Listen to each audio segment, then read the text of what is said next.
es toda tuya. Muy buenas noches, me presento, soy Yamir Montoya. Muchas gracias por la presentación, ¿no, Cris? Antes de empezar, ¿no? Tal vez esta resolución de ejercicios de exámenes de auxiliatura, tal vez estaría bueno hablar sobre el cómo ha surgido, ¿no? Esta idea. ¿Me dan un momento, por favor?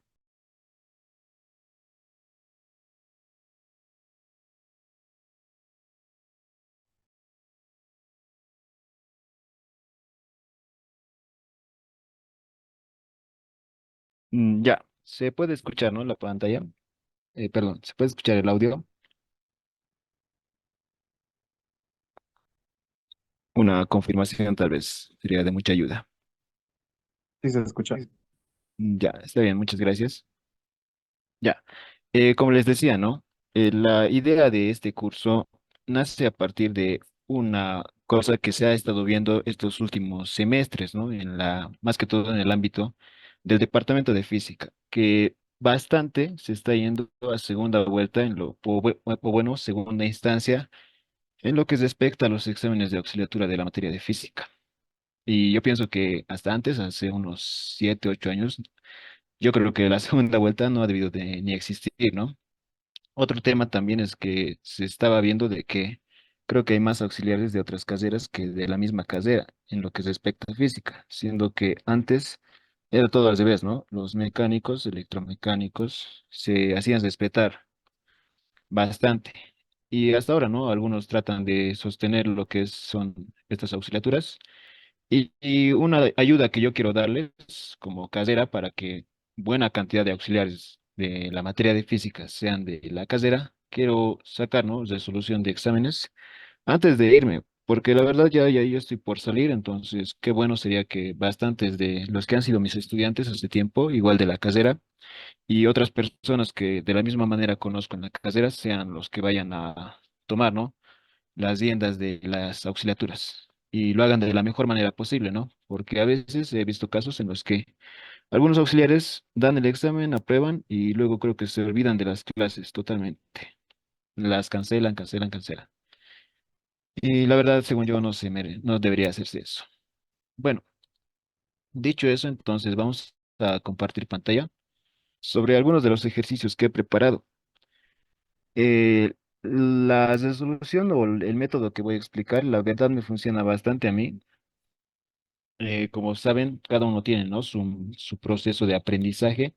Entonces, yo les pediría, ¿no? Que se queden tal vez con el resultado y tal vez la resolución, ¿no? Si les agrada, pero que también los repasen por otros caminos o por otra manera o forma en la que ustedes puedan verlo conveniente. He desarrollado algunos ejercicios que son bastante interesantes. Creo que he desarrollado unos 6 o 7, si mal no recuerdo. Ya, muy bien. Una cosita más, ¿no? Lo he preparado porque lo he roto lo que es mi tableta digitalizadora, así que todos los ejercicios ya están preparados. Y voy a estar escribiendo con el ratón, así que si no se entiende alguna parte que vaya a escribir, entonces me dicen nomás. Y también, ¿no? Me pueden cortar en cualquier punto de la clase. Yo voy a estar atento a sus dudas. Bueno, vamos a partir, ¿no? De este ejercicio que es del anterior, bueno, de este semestre, que es la primera vuelta. Eh, es el ejercicio número 1 del semestre 1 2024 de la materia de Física 1. El cojinete esférico situado al extremo del eje soportará una carga axial P. Determinar la expresión del momento que haga girar el eje venciendo el rozamiento del cojinete. Suponer que la presión P es directamente proporcional al seno del ángulo alfa y que mil disculpas, tengo que grabar la clase. Recording in progress. Ya. Entonces, nuevamente, ¿no? Vamos a empezar con este ejercicio. Entonces, vamos a ver el enunciado. El cojinete esférico situado al extremo del eje soporta una carga axial P. Determinar la expresión del momento M que haga girar el eje venciendo el rozamiento del cojinete. Suponer que la presión P es directamente proporcional al seno de alfa y que el coeficiente de rozamiento es μ. Bueno, yo les recomiendo, ¿no? Encarecidamente que lo lean bien el enunciado hasta que entiendan de qué se trata y en su idea ya se plasmen qué es lo que quieren. Y luego, una manera también de entenderlo es partir ¿De qué es lo que me pide el ejercicio? En este caso me pide determinar la expresión del momento m que haga girar el eje venciendo el rozamiento del cojinete. ¿Qué quiere decir? Acá esto está estático, no está quieto. Entonces lo que me está pidiendo el ejercicio es determinar cuánto debe valer la magnitud de m. ¿Para qué? Para poder vencer la fuerza de rozamiento acá. Ahora, la fuerza de rozamiento acá, ahí está el lío. ¿Por qué? Porque esto es una esfera. Tal vez no se ve bien en la imagen, pero esto es una esfera que está dentro de un apoyo. Ahora, la fuerza de deslizamiento, si ustedes lo recuerdan, es proporcional a ¿qué? Al coeficiente de deslizamiento. Dependiendo del movimiento, este va a ser cinético o estático. Como estamos en un problema estático, entonces va a ser mu sub k. Pero simplemente lo vamos a anotar como mu para no perder un poco de tiempo. Y es proporcional a lo que es la normal. Ahora, el problema acá es la normal. ¿La normal de qué depende también? La normal llega a depender de lo que es el área de esta superficie. Ahora, el área a lo largo de toda la superficie va a llegar a variar. Y eso lo vamos a ver acá, ¿no? Vamos por pasitos tal vez. El momento es igual a la fuerza por X. Esto es lo que necesito para poder desplazar lo que es esto. Un momento, por favor. Ya. Entonces, el momento que requiero va a depender de qué? De la fuerza y de X. ¿Dónde está esta fuerza y dónde está X? Para eso tenemos que recordar el concepto de momento, ¿no? Si vemos en una vasita, el momento va a ser igual a una fuerza por una distancia X hacia un punto de referencia. En este caso, esta línea. Si estamos en este caso y lo podemos ver desde acá arriba, veríamos tal vez una circunferencia, donde el eje estaría acá. Ahora, la fuerza de deslizamiento va a estar acá, en sentido contrario a lo que es el desplazamiento. Y X se encontraría acá. Entonces, acá está X, acá está F, y acá estaría el momento. Entonces, ¿qué tengo que hacer? Tengo que hallar el momento en función de F y de X. Pero como les digo, esta fuerza va a variar a lo largo de toda la superficie. Entonces, lo recomendable cuando una fuerza varía es expresarlo en términos diferenciales. Ya, esta ecuación lo estamos determinando en términos diferenciales. Algo que me parecía bastante curioso que un docente no lo llamaba los términos diferenciales como algo pequeño, ¿no? Y al final puede entenderse como eso, ¿no? Porque el término diferencial es algo muy pequeño que estamos analizando. Acá igual lo pueden ver, X es la distancia desde el eje de referencia. Este es el eje de referencia, por si acaso. El eje que pasa por el medio de este cilindro. Perdón. Ya. Recordando que la fuerza de deslizamiento es igual al coeficiente por la normal. Esto igual lo podemos expresar en términos diferenciales. La fuerza de deslizamiento va a variar a lo largo de toda la longitud. ¿Esto por qué también, no? Porque la normal varía. ¿La normal qué es? Es una reacción de una superficie hacia otro cuerpo. ¿Qué condición cumple? Que es perpendicular a la superficie. Entonces, ¿qué pasa si analizamos la normal en este punto? En acá. La normal va a tener esta dirección. ¿Ve? Esto es diferencial de la normal. Pero ¿qué pasa si lo analizamos ahora en aquí? Si lo analizamos en acá. La normal ya va a tener otra dirección y también otra magnitud. ¿No ve? Entonces la normal, o este diferencial de normal, llega a variar a lo largo de toda la superficie. Ya. Entonces reemplazamos, ¿no? Esta fuerza de F, los reemplazamos con esto. De eso llegamos a esta expresión. Perdón, llegamos a esta expresión. De acá, ¿qué es lo que no conocemos? No conocemos X. X es algo que varía. Igual, como les mencioné, X es la distancia desde el eje de referencia hacia un punto de contacto. Acá puede ser una X, acá puede ser otra X. Como pueden ver, eso varía a lo largo de toda la superficie. Y está igual en función de la normal. Pero la normal como que también se puede entender. La normal se puede expresar en términos de presión y área. ¿Esto por qué? Preguntarán. Imagínense una persona que está parada, ¿no? Sobre sus dos pies sobre el suelo. Esta persona tiene un peso, tiene una masa por una gravedad. ¿Qué va a hacer el suelo sobre la persona? Va a tener una reacción. Acá va a tener una reacción, acá va a tener otra reacción. Esto va a ser N1 y esto va a ser N2. Ahora, la persona también ejerce una presión sobre el suelo. Esa presión es proporcional ¿a qué? A esta fuerza que está ejerciendo acá, esta N1, sobre el área de sus zapatos, ¿no ven? Sobre su área. Entonces, de esa manera es como se puede relacionar la presión, la normal y el área. Acá tenemos el mismo caso. En vez del peso tenemos esta fuerza P hacia abajo. Va a haber reacciones normales a lo largo de toda la superficie. Y la presión igual, va a estar a lo largo de toda la superficie. Entonces esto lo podemos expresar en términos diferenciales. Para una pequeña normal, sobre una pequeña área, por una presión. ¿Lo ven? De acá despejamos lo que es la normal. Esto de A va a ir a multiplicar y en términos diferenciales, el diferencial de la normal es igual a la presión por el diferencial del área. ¿Y ahora de qué área estamos hablando? En el caso de la persona era el área de la superficie, de sus zapatos. En este caso estamos analizando una tira o una banda diferencial. Sobre esta banda diferencial va a existir una fuerza, perdón, siguen con sonido. Ya, sobre esta banda diferencial va a existir lo que es una pequeña fuerza normal sobre una pequeña banda diferencial. ¿Ok? Entonces, acá relacionamos lo que son estos dos y la presión. Pero ¿a qué es igual esta área? Esa área la podemos calcular de la siguiente manera. Si lo vemos desde arriba, nuevamente, con nuestro ojito, vamos a ver lo que es una circunferencia. Y ahora, ¿cuánto es el perímetro de esta circunferencia? Si ustedes recuerdan, el perímetro de una circunferencia es igual el ángulo de revolución. En este caso es la revolución completa. Quiere decir 2 veces pi, multiplicado por el radio que estoy analizando. En este caso el radio, como les mencioné, es variable y está dado por x. ¿No ve? Multiplicado por x. ¿Y cuánto es el ancho de esta banda? Eso usualmente se suele llamar, ¿no? En la mayoría de los libros, D sub S, representa el ancho de la banda diferencial.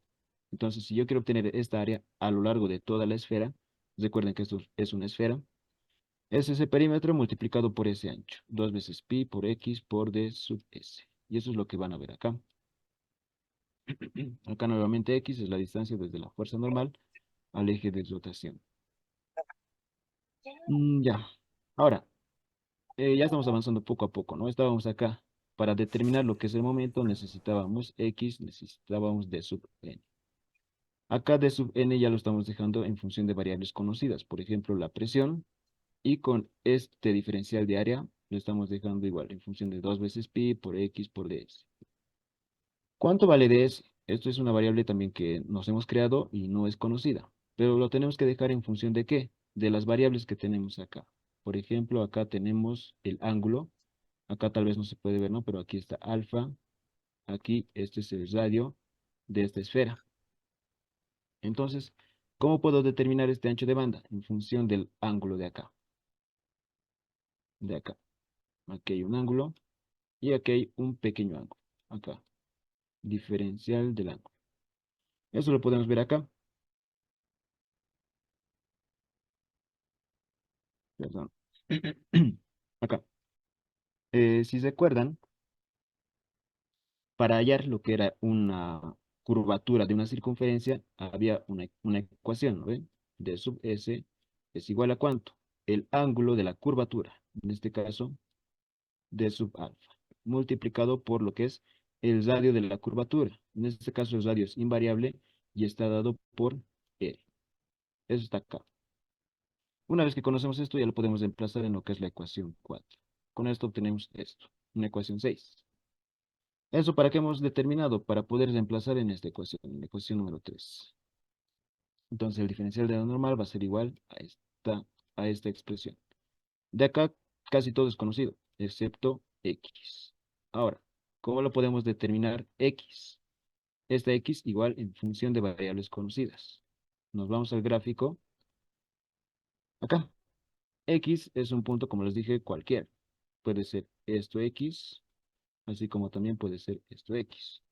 Pero a lo largo de qué puede llegar a variar. Si ustedes ven acá, se va a formar lo que es un triángulo. Acá tenemos X, acá tenemos lo que es el ángulo. No, sí, acá tenemos lo que es el ángulo alfa y acá tenemos E. Ah, no se ve muy bien con verde. Azul. No, rojita no. Ya. Esto es R. ¿Ves? El radio de la esfera. X es esta distancia. X. Y alfa se puede replicar en acá. Entonces acá tenemos lo que es un triángulo rectángulo. Ahora, ¿cuánto va a ser el coseno del ángulo? Alfa. Coseno de alfa va a ser igual al cateto adyacente. En este caso es X. Dividido entre lo que es el radio. R. De acá podemos despejar X. X va a ser igual al radio multiplicado por el coseno de alfa. ¿No ve? Y es tanto el radio como el coseno de alfa son dos variables mm, conocidas. Perdón. Tanto ello como ellos son dos variables conocidas. Ya. Entonces acá está eso, ¿no? X es igual a R por coseno de alfa. Estábamos en acá. Queríamos despejar X. Ya tenemos de N, que es el diferencial de la normal. Eso lo hemos hecho para reemplazar en la ecuación 2. Entonces reemplazamos toda esta expresión en la ecuación 2. Y ya estamos cerca de hallar lo que es el momento. Nos falta lo que es X. Luego todo ya es una variable conocida. Acá X por X da X cuadrado, multiplicado por mu, por la presión, por 2 veces pi, por R, por el diferencial del ángulo. Ya, como les he explicado, X es igual a R por el coseno de alfa. Ahora acá, en el enunciado me dice que P es directamente proporcional al seno de alfa. Ya. Entonces estoy asumiendo acá como un valor de proporcionalidad, ¿no ves? Un valor lineal. P es proporcional al alfa, perdón, acá por el seno del ángulo alfa. Ya. Entonces esto se reemplaza acá. En el diferencial del momento va a ser igual a x cuadrado. En este caso, x vale r por coseno de alfa. Entonces acá, en vez de x va a entrar r cuadrado por coseno de alfa al cuadrado, multiplicado por mu, multiplicado por la presión, que en este caso es proporcional al seno de alfa por k, multiplicado por 2 veces pi por r por el diferencial de alfa. Muy bien. Ya está todo en función de variables conocidas, si se dan cuenta. Lo único desconocido es K, pero este es un factor constante, entonces no va a afectar tanto que integre de una vez. Integramos, ¿para qué? Para poder conocer lo que es el momento. Entonces integramos con sus límites de integración desde 0 hasta m. Y ahora acá, integrando toda esta expresión, sacamos lo que son los valores constantes. Por ejemplo, 2 veces pi, el coeficiente de desglosamiento, el factor de proporcionalidad. Y acá tenemos r por r cuadrado. Eso va a ser r al cubo. Ahora, dentro de la integral se van a quedar lo que son los factores que llegan a variar. Por ejemplo, el ángulo alfa llega a variar. ¿No ven? Este ángulo alfa varía. ¿Por qué? Porque para cada valor de alfa se necesita un momento diferente. Ya. ¿Dónde estábamos? Estábamos en acá. Ahora, los límites de integración son desde 0 hasta pi medios. ¿Por qué? Porque el ángulo alfa varía desde 0 hasta pi medios. En el caso de que lo hagan variar, digamos, desde 0 hasta el valor de pi, más adelante se produce que te da que el factor de proporcionalidad vale 0. Y eso no puede ser el caso. Por eso es que es hasta pi medios. Entonces, para esta integral, por cálculo se puede, ¿no? Pero vamos a hacerlo, realizando un cambio de variable en vez de u. En vez de coseno va a ser u. La derivada de u va a ser el menos seno. ¿No? Derivada de coseno da menos seno. Mm, ya, ya. Entonces hacemos el cambio de variable, ¿no? Para que se vuelva una integral fácil de resolver. Sale el negativo de la integral. Resolviendo esta integral te da u elevado al cubo sobre 3. Luego retornamos a la variable, ¿no? En vez de u va a entrar coseno de alfa. Ya, una vez que está hecho eso, simplemente hay que evaluar en los límites de integración. El límite superior, acá, menos el límite inferior, acá. ¿Ya? De acá, este coseno de pi medios te da 0. Coseno de 0 te da 1. Con el negativo, menos por menos te da más. Y este es un valor del momento que se necesita en función de todas las variables. Solo que aquí tenemos lo que es el valor de k, que es el factor de proporcionalidad. Pero este igual se puede definir. Ya. Para eso es otro procedimiento, para determinar lo que es el factor de proporcionalidad. ¿De dónde yo puedo obtener una ecuación para obtener ese factor de proporcionalidad, por ejemplo? ¿De qué depende este factor de proporcionalidad? Depende de la presión, ¿lo ven? Acá en esta ecuación. ¿Dónde está? Depende, bueno, está asociado a lo que es la presión y el seno del ángulo alfa.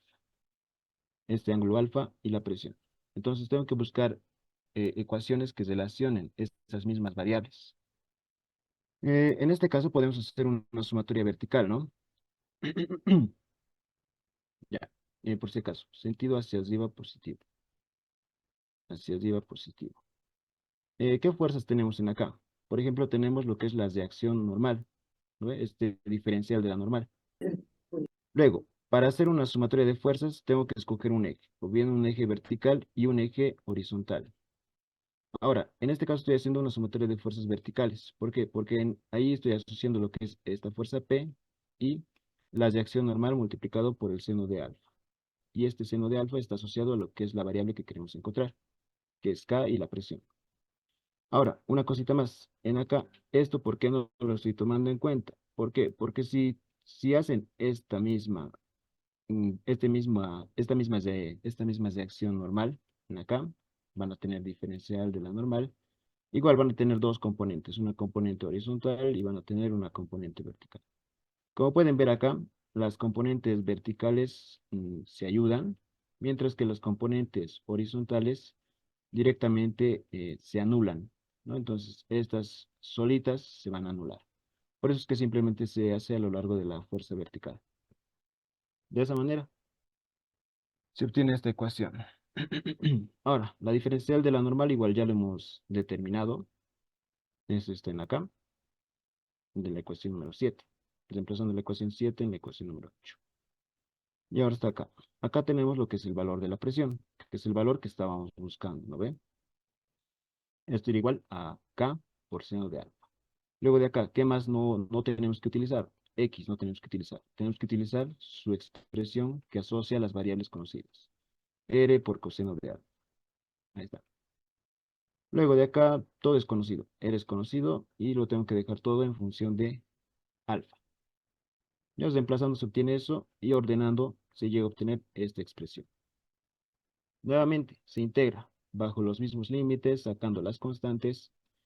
Igual, en este caso se hace por cambio de variable. En vez de seno va a entrar lo que es u, y la derivada del seno es el coseno, ¿no? Entonces, coseno, todo esto va a ser du. Y se hace lo mismo que arriba. Se obtiene esto y se va a evaluar en lo que son los límites de integración. De esa manera se obtiene lo que es P. Esta fuerza P es igual a 2 veces 2 tercios de pi por r al cuadrado por k. De acá, como pueden observar, esto es dato, es dato. ¿Ya? Entonces de acá a acá simplemente se puede despejar en función de variables conocidas. Acá tenemos la expresión del momento, 2 tercios de pi por el coeficiente de rozamiento, todo eso. Y acá tenemos que reemplazar lo que es k. Reemplazamos k y se obtiene lo que es ese resultado. Ya, ¿hay alguna duda de esta parte, de este primer ejercicio?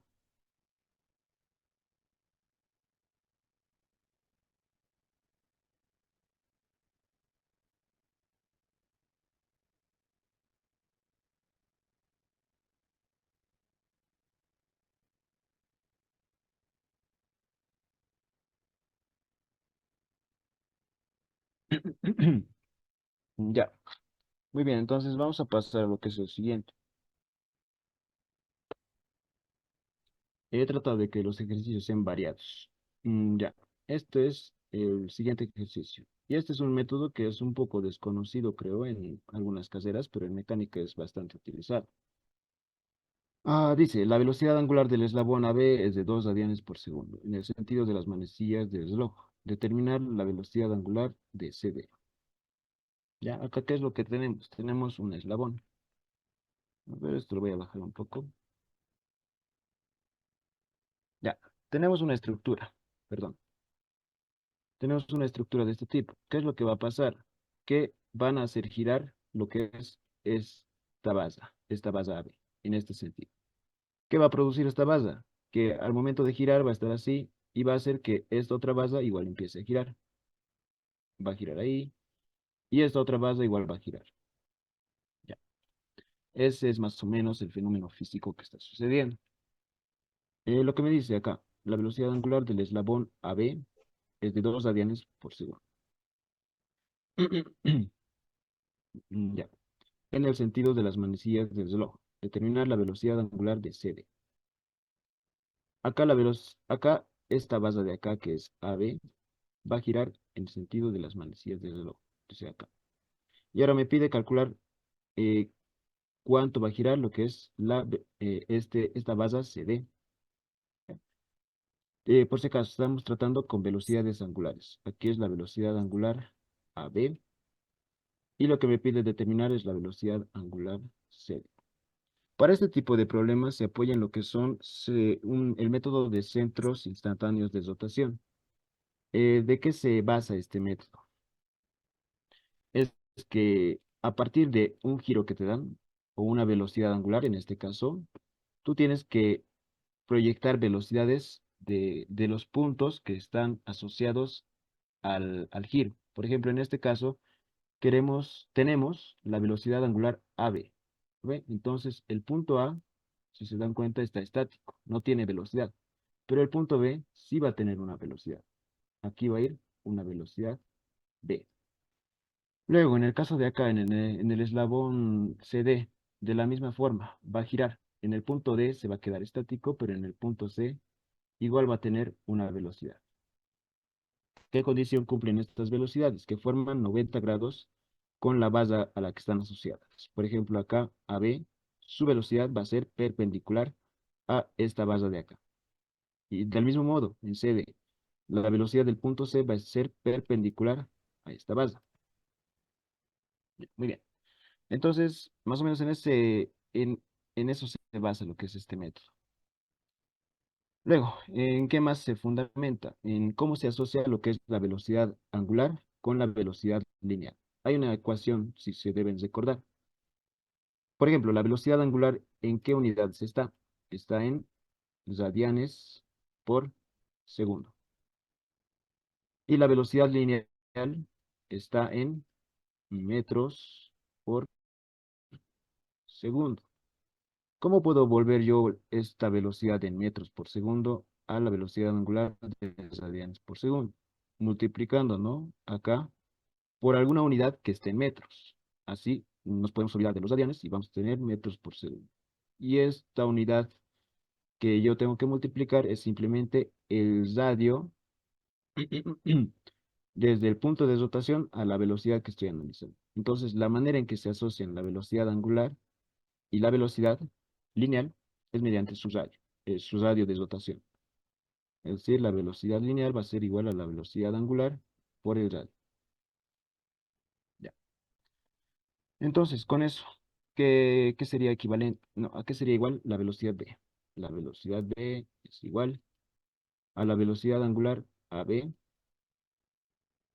sobre, no, perdón, por el radio AB. ¿Ya? Y si se dan cuenta, aquí esto era dato, esto es conocido igual, es de 90 centímetros. Entonces se puede despejar lo que es la velocidad B. Acá tenemos eso, por ejemplo. Aquí ya está, pero despejado, ¿no? El radio de multiplicar está yendo a dividir. Entonces, si hacemos eso, sería la velocidad angular AB es igual a la velocidad sub B sobre el radio AB. Está acá. De esta ecuación directamente ya lo podemos despejar. Ya, muy bien. ¿Qué otra cosa más?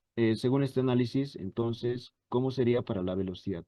Para la velocidad C, lo mismo. La velocidad C es igual a la velocidad angular CD multiplicado por el radio CD. ¿No ve? Entonces la velocidad CD angular va a ser igual a la velocidad lineal C sobre el radio C. Y eso está acá. Y aquí está lo curioso del método, determinar lo que es la velocidad angular, no de AB ni de CD, sino de BC. Ya eso está un poco más complicado, ¿no? Entonces, para poder determinar ese punto de rotación, se hace geométricamente. ¿Qué quiere decir? Para poder determinar la velocidad angular de BC, que es la que en sí asocia lo que es la velocidad C y la velocidad B, se tiene que trazar lo que son líneas perpendiculares tanto a la velocidad C como a la velocidad B. El punto donde estas líneas intersecten, ese punto automáticamente es el punto de rotación de lo que es la velocidad, no, perdón, es el punto de rotación de la base ABC. Es decir, en el punto en que se intersectan, esta base ABC va a rotar. Ahí es la velocidad angular BC. Y eso lo pueden ver acá. ¿No? Aquí hemos trazado una línea perpendicular a esta velocidad, otra línea perpendicular a esta velocidad. Se intersectan en un punto E. Y ese es el punto de rotación de esta base.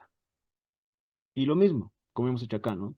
La velocidad angular AB es igual a su velocidad lineal sobre su radio. Acá lo propio. Esta velocidad CD o BC está acá. Perdón, está mal aquí. Este es BC. Velocidad angular BC. Va a ser igual a las velocidades sobre sus distancias hasta este punto. Esta velocidad BC sobre el radio S. ¿Qué es el radio S? Es esta distancia de acá. Eso es radio EC. Y lo propio acá, esta velocidad sobre esta distancia. ¿Ya? Acá tenemos, por si acaso, tres ecuaciones. La incógnita que queremos buscar es velocidad CD. Esto es lo que no tenemos. De acá esto lo tenemos, de acá esto también lo tenemos. Esta distancia CD también se puede determinar. Esta distancia S geométricamente se puede determinar. EB también se puede determinar. La velocidad D la podemos determinar. ¿Y qué cosas no tenemos ahorita? Esto igual lo tenemos. No tenemos la velocidad angular de C, ni tampoco tenemos la velocidad de C. Si se dan cuenta, son tres ecuaciones, tres incógnitas. Lo que me falta por determinar es esto, este es radio E sub C y el radio E sub B. Ya. Entonces estamos en eso.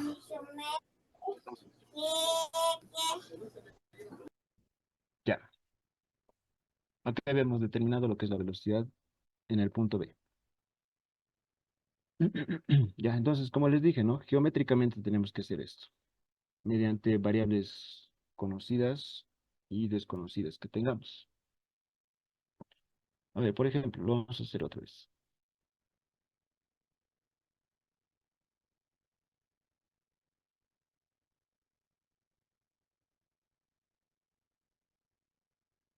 Bueno, sí, lo que tengo que determinar es el radio S y el radio EB. A ver, en este triángulo, ¿qué puedo despejar por ahora? ¿O qué puedo obtener? Si acaso se dan cuenta, aquí tenemos un triángulo rectángulo. Todo esto. ¿Ok? Entonces, acá también tenemos un cateto y tenemos este otro cateto. Entonces, tenemos los dos catetos, los dos catetos. Podemos despejar cualquiera de estos ángulos, o este o este. La tangente de este ángulo va a ser igual a este cateto sobre este cateto. Eso ya lo he calculado y te da 36,87. Y ahora, dentro del triángulo, se tiene que formar 180 grados. 180 menos los 90 que tenemos acá y los 36,87, se llega a tener 53,13. Ya, muy bien. Ahora, este ángulo está importante para obtener lo que son los otros lados. ¿Qué más? Tendríamos que obtener tal vez este ángulo, este otro ángulo. Pero también tenemos, si se dan cuenta aquí, un ángulo. Este ángulo tita. Este ángulo tita igual se puede obtener. La tangente de este ángulo tita va a ser igual al cateto opuesto, esto, este cateto que vale 45, sobre el cateto adyacente. Ya, muy bien. ¿Cuánto vale este cateto? Bueno, la tangente de Theta va a ser igual. Cateto opuesto, 45 sobre su cateto adyacente, 60. Si esto lo meten en la calculadora, esto igual les da 36,87. Esto es 36,87. Ya, y acá, por propiedades de ángulos. Acá tenemos una línea, acá tenemos otra línea.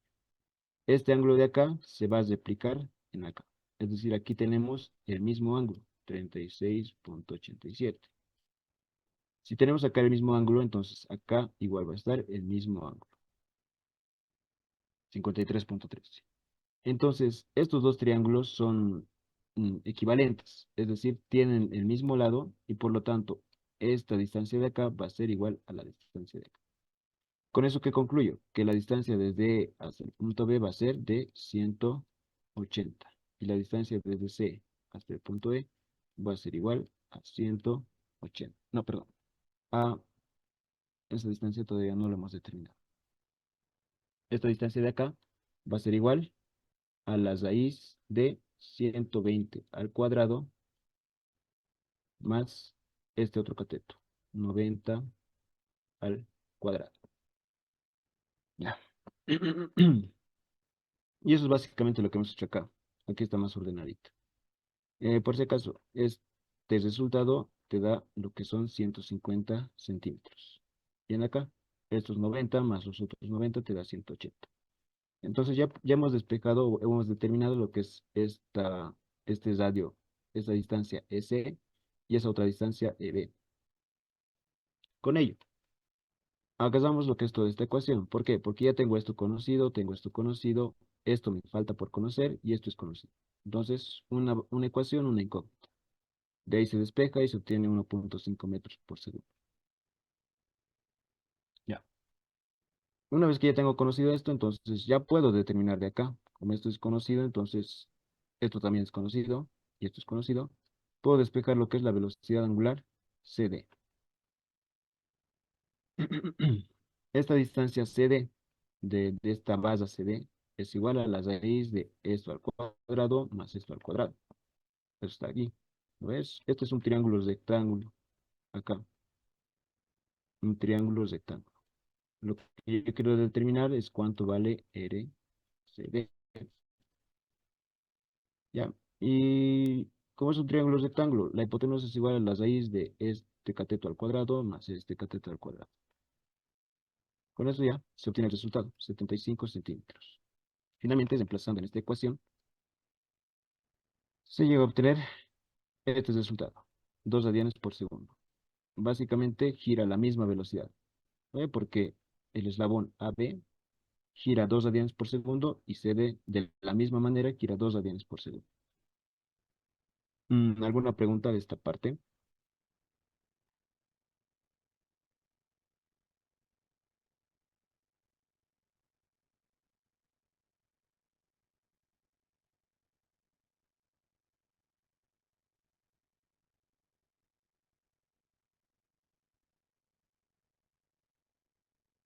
Ya, entonces vamos a pasar al siguiente ejercicio.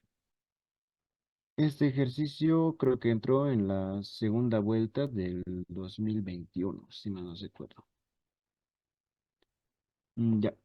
Ver qué dice, ¿cómo sería el punto que está encima del punto? ¿Cómo sería el punto E, no? Ya. A ver, lo vamos a hacer otra vez.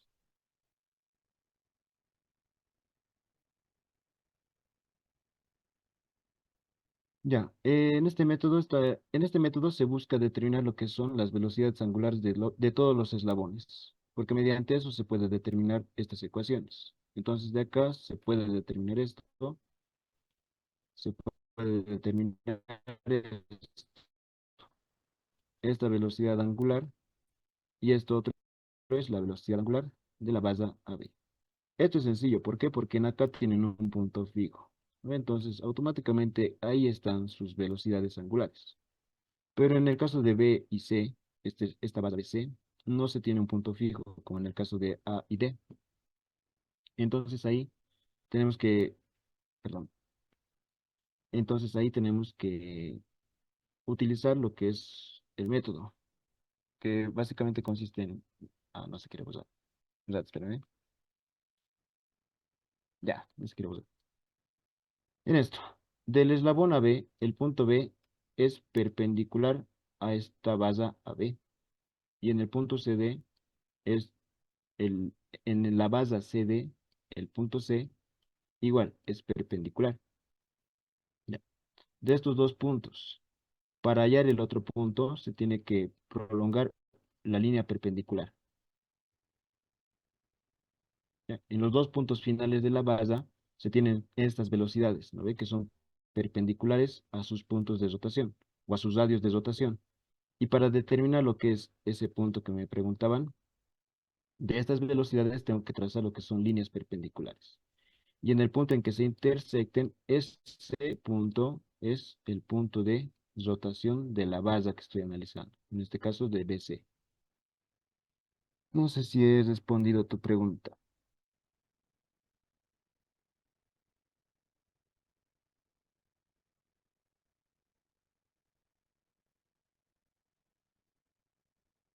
Ya, ya no se quiere mostrar. Entonces el otro, esto. Este problema ya es corresponde al tema de dinámica de sólidos líquidos. Dice, el disco semicircular de masa en irradiares se suelta desde el reposo en θ igual a cero y rota libremente en el plano vertical, en torno del cojinete fijo en el punto O. Deducir las expresiones en las componentes normal y tangencial de la fuerza F que actúa en el cojinete. Ya, ¿qué es lo que está pasando acá? Un momento. Ya. Acá en este cojinete está principalmente así. Está así. ¿Ya? Eso es cuando tita vale cero. Entonces se suelta y va a empezar a moverse. Ahora, en ese movimiento va a tener una aceleración tangencial y también va a tener una aceleración normal. ¿De qué se encarga la aceleración tangencial? De aumentar lo que es la velocidad. ¿Y de qué se encarga la aceleración normal? De cambiar el sentido y dirección de la velocidad. Ya, la cosa es que en ese movimiento, en acá, en el punto de apoyo, van a existir lo que son reacciones. ¿No ve? Es decir, por efecto de esas aceleraciones y por efecto del peso del cuerpo, a lo largo del eje normal, que es el eje que pasa por el radio, que va a lo largo del radio, va a haber lo que es una fuerza normal. Y a lo largo del eje tangencial va a haber una fuerza tangencial. Entonces lo que me pide es calcular esas reacciones. Ahora, ¿qué fuerzas también están presentes sobre el semidisco? La fuerza usual que siempre tienen todos los cuerpos, o la mayoría, es el peso. Pero como en este caso estamos con el sólido rígido, este peso ¿en dónde está aplicado? Está aplicado en el centroide.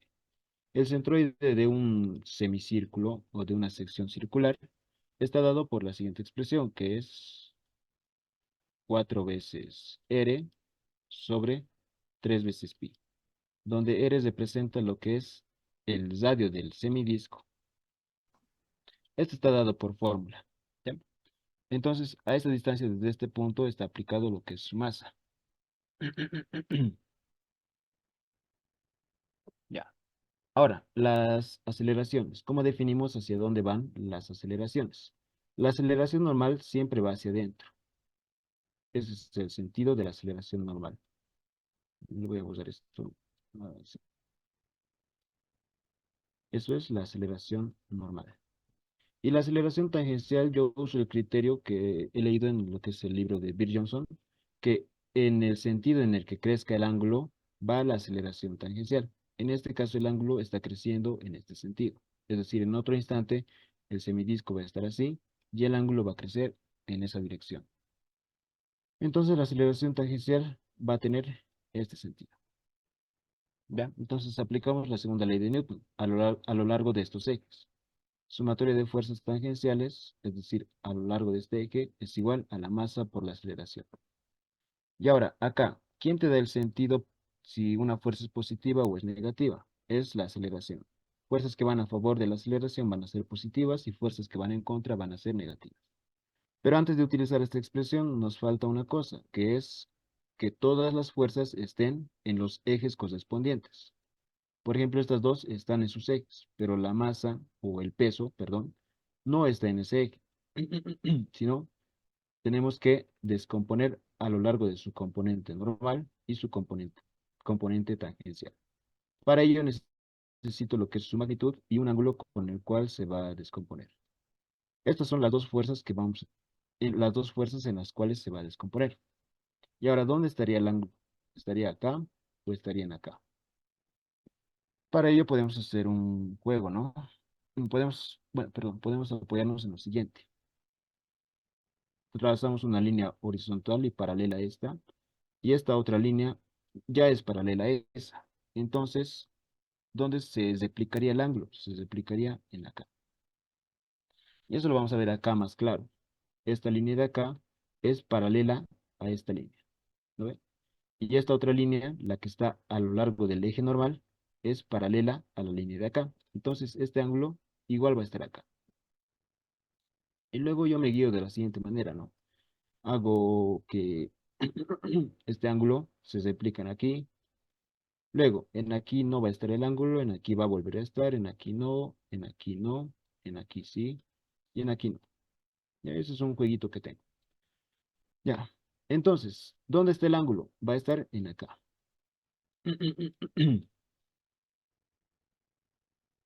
¿Ya? Y ahora, ¿cómo puedo descomponer? Tenemos lo que es la magnitud, tenemos el ángulo. Para obtener esta componente, va a ser masa, gravedad, coseno de tita. Yo me guío de la siguiente manera. Por ejemplo, si a la componente le toca el ángulo, entonces automáticamente es coseno. Y si no le toca, entonces va a ser seno. ¿Esto por qué? Esta componente de acá lo podemos decoser aquí, ¿ve? Y ahí tenemos lo que es un triángulo rectángulo. ¿Qué pasa si utilizamos la expresión coseno? Vamos a tener coseno de tita es igual cateto opuesto. ¿Cuál es el cateto opuesto? Este. No, perdón, cateto adyacente. ¿Cuál es el cateto adyacente? Es este. Este cateto lo podemos llamar tal vez X,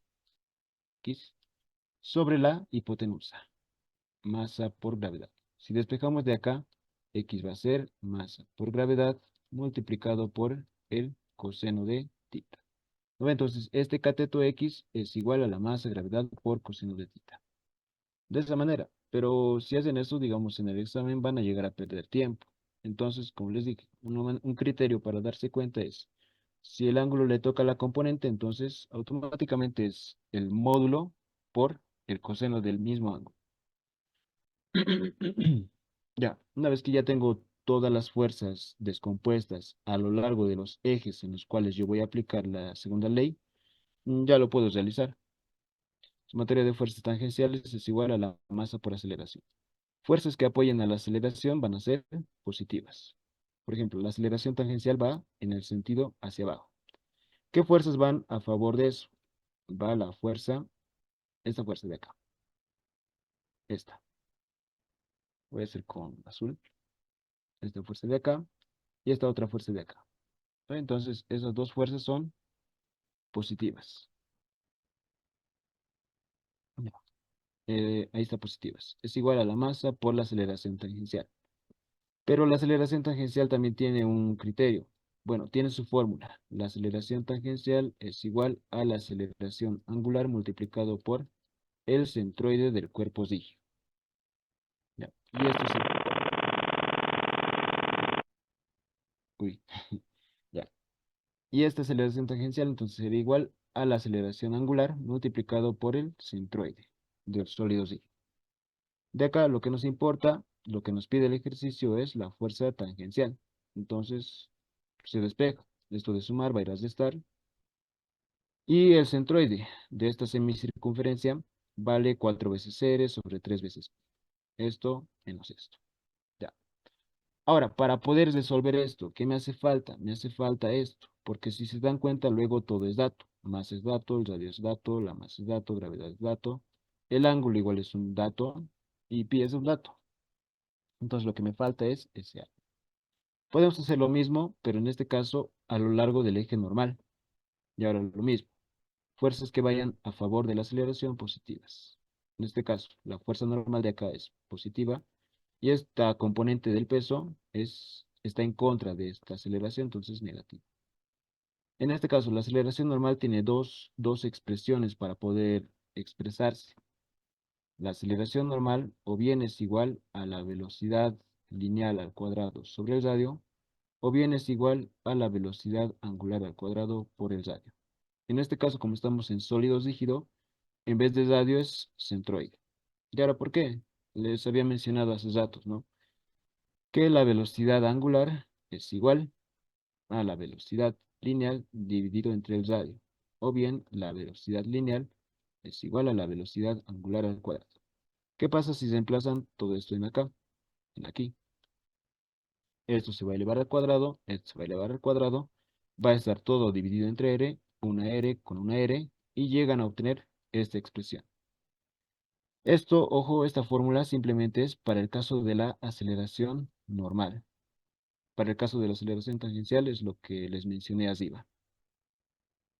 Ya, vuelven a despejar. En este caso esto es de negativo, va a pasar como positivo. Ya, tienen esta segunda expresión. ¿Por qué no lo pueden resolver igual? Porque esto no es conocido. Luego todo lo demás es conocido. Entonces, ¿cómo puedo resolver o cómo puedo hallar lo que es esta aceleración angular y esta velocidad angular? La aceleración angular la podemos obtener de una expresión muy conocida, que es la sumatoria de momentos es igual al momento de inercia del sólido rígido respecto al punto de rotación por la aceleración angular. ¿Ya? Y si se dan cuenta, de aquí lo podemos obtener. A ver, aquí tenemos ya lo que es la aceleración angular que yo estoy buscando. Entonces aplicamos esta fórmula. Sumatoria de momentos respecto al punto de rotación. Ojo, estamos haciendo respecto al punto O. El punto O es esto. Entonces, ¿qué fuerzas van a producir momento en acá? Recuerden el concepto de momento. Es fuerza por distancia. Respecto a este punto. Entonces, la fuerza normal y la fuerza tangencial pasan por el punto. Si una fuerza pasa por el punto de rotación, automáticamente se hace cero. Entonces, esto va a ser cero, esto va a ser cero, y esta fuerza, si la alargamos o la jalamos, va a pasar por el punto O. Entonces, automáticamente igual, se vuelve cero. Entonces, simplemente una fuerza está produciendo momento. Es esta, la masa gravedad por el coseno de alfa. Entonces, esa fuerza. Y el criterio del sentido, ¿no? Antihorario positivo u horario positivo. Igual, bajo el criterio de hacia dónde crece el ángulo. En este caso, el ángulo está creciendo en este sentido. Entonces, este sentido va a ser positivo. Ya, muy bien. Entonces, esto, ¿en qué sentido está haciendo girar al cuerpo respecto al punto de rotación O? Si ustedes se imaginan, esta fuerza va a hacer que rote el cuerpo así. Ese es el sentido horario. Entonces, esa fuerza va a ser positiva. Ya. Entonces tenemos lo que es la fuerza multiplicado por la distancia al punto de rotación. Esa distancia es el centroide, básicamente. Ya. Esto es igual al momento de inercia. En acá, por si acaso, es el momento de inercia del punto de rotación igual, por la aceleración angular. Pero ahora, ¿cómo podemos determinar el momento de inercia? Lo pueden encontrar en tablas, pero en los exámenes no se entra con nada. Entonces, es muy importante que también sepan cómo deducir momentos de inercia de superficies. ¿Ya? Para poder determinar el momento de inercia en una superficie, ya sea eh, como el caso semicircular o circular, es bastante sencillo. El momento de inercia, conceptualmente o por definición, es igual a la integral de r al cuadrado por el diferencial de masa. ¿Qué representa r cuadrado? R cuadrado o r representa la distancia a cada elemento diferencial. Por ejemplo, aquí tenemos lo que es la semicircunferencia. R puede representar la distancia a esto, o si tenemos otra banda diferencial, esta R puede representar a esto. ¿Qué es lo que hace la integral? Es sumar todas esas R's. ¿Lo ve? Aquí vamos a tener igual otro elemento diferencial y ahí va a haber otra R. Lo que hace la integral es cuantificar todo eso, esas distancias. Mientras más alejado esté la banda diferencial, mayor es el momento de inercia que aporta. Y multiplicado por el diferencial de masa. Este diferencial de masa es el diferencial, es el pequeño peso de la banda que estoy analizando. Muy bien, entonces lo vamos a hacer. Esto es acá, ya, por definición. ¿Qué más tenemos que hacer acá? Tenemos que expresarlo todo en función de esta R. ¿Ya? ¿Para qué? Para poder resolver la integral. Ahora, el diferencial de masa. Este diferencial de masa es el diferencial de masa de esta banda. ¿Cómo puedo interpretar o, bueno, representar este diferencial de masa en función de R? Para ello nos apoyamos en el concepto de densidad. Recuerden que la densidad es igual a la masa por el volumen. Pero la densidad es independiente del tamaño del cuerpo. Entonces la densidad también se puede representar en términos diferenciales. Es igual al diferencial de masa sobre el diferencial del volumen. ¿No ve? De acá, el diferencial de volumen puede ir a multiplicar y vamos a tener esto. De acá. El diferencial de volumen, eh, ¿a qué sería igual? Sería igual el diferencial de volumen de esta banda que estoy analizando. Ahora, esto lo podemos expresar en función de esta área de la banda diferencial y de un espesor T. Este espesor T es un espesor muy delgado, ¿ya? Si lo vemos en una vista tal vez en 3D, esta semicircunferencia sería algo así. Un espesor muy delgado, ¿ya? Pero todo el cuerpo ya tiene un volumen, ¿ve? Un volumen. Y la banda diferencial estaría aquí. Igual, esta es la banda diferencial, tiene un espesor y por lo tanto puedo interpretar o determinar su volumen. El diferencial de volumen va a ser este diferencial de área, multiplicado por este espesor que les he mencionado, por T. Ya, y eso lo tenemos acá. Va a estar acá. Esto. Y acá está lo que se presenta, ¿no? Densidad del sólido. Acá falta acento. Ya. Y T es el espesor de la placa.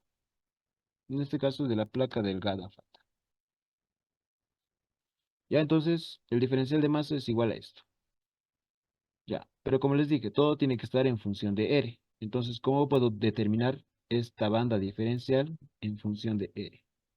Para ello me apoyo tal vez en el concepto de perímetro. Igual.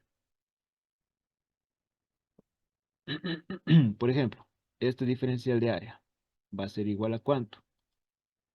A este perímetro multiplicado por su espesor. El espesor es de R. ¿Cuánto vale el perímetro? Va a ser el ángulo de revolución. ¿Cuánto es en este caso? Una semicircunferencia. Pi por el radio. R. Multiplicado por el espesor.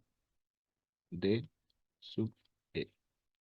Ya, entonces el diferencial de área es igual a esto. Pi por R por D sub R. Y eso está acá. Ahora los reemplazan. Y si se dan cuenta, todo está en función de R. La densidad, el espesor y pi son valores constantes. Así que estos pueden salir de la integral. Y entonces tendríamos que integrar r al cubo por el diferencial de r. Integrando esto, se obtiene r a la cuarta sobre 4. Los límites de integración. Esta banda, ¿desde dónde parte? Parte desde una banda pequeñita, cuando el radio es 0, hasta la última banda que estaría por acá, ¿no ve?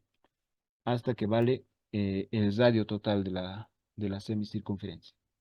En este caso es r pequeña. Y está aquí. Ya reemplazamos. Se reemplaza el límite superior menos el límite inferior. Pero el límite inferior es 0, así que se va a anular. Entonces simplemente tomamos en cuenta el límite.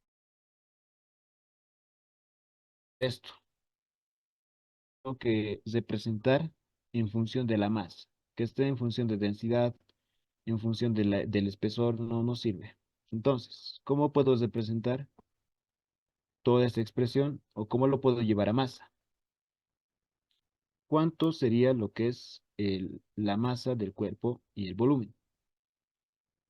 A ver, por ejemplo, Mm, mm, mm, mm. Volvemos a esto, ¿no? La masa es igual a la densidad por el volumen. ¿Cuánto sería el volumen total de este cuerpo? La densidad multiplicado por el volumen. Volumen de una circunferencia o una semicircunferencia. Pi multiplicado por el radio al cuadrado dividido entre 2.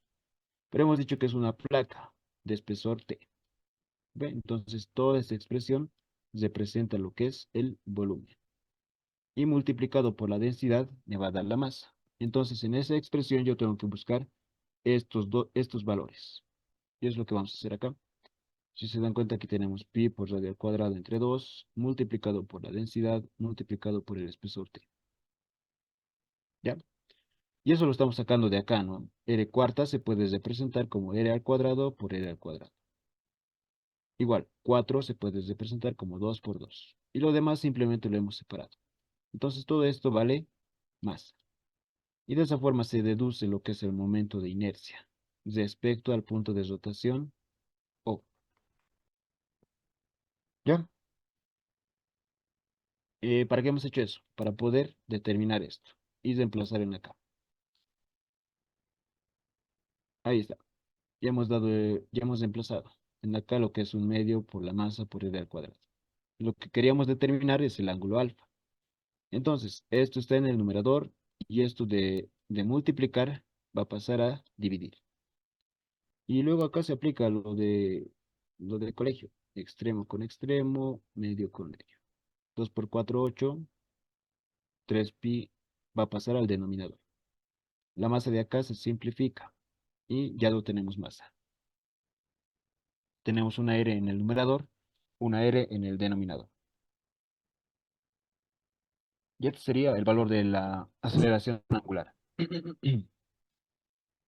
¿Alguna pregunta tal vez hasta esa parte?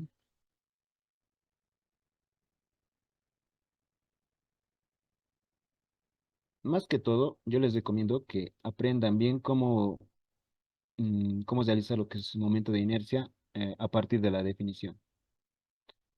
Porque igual hay para lo que es una circunferencia, semicircunferencia y también para lo que son rectángulos, cuadrados, triángulos. Creo que un semestre ha entrado en el examen de física 2, deducir el momento de inercia de un triángulo respecto de su base. Ya. Ya. Ahora, nos faltaba esta aceleración angular, y también nos faltaba lo que es la velocidad angular. Ahora, hay una ecuación para poder relacionar ambas, ¿ya? Y eso parte de lo que es la definición de ambas. Por ejemplo, ¿qué es la velocidad angular? Esta velocidad angular es la razón de cambio de la posición angular respecto del tiempo. ¿Y qué es la aceleración angular? La aceleración angular es la razón de cambio de la velocidad angular respecto del tiempo. A ver, acá, como ambas suceden en un mismo intervalo de tiempo, tanto este tiempo como este tiempo son el mismo. Así que podemos igualar. Si de acá despejamos y de acá despejamos el diferencial de tiempo e igualamos, vamos a tener lo siguiente.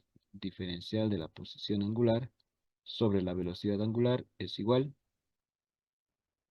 al diferencial de la velocidad angular sobre la aceleración angular.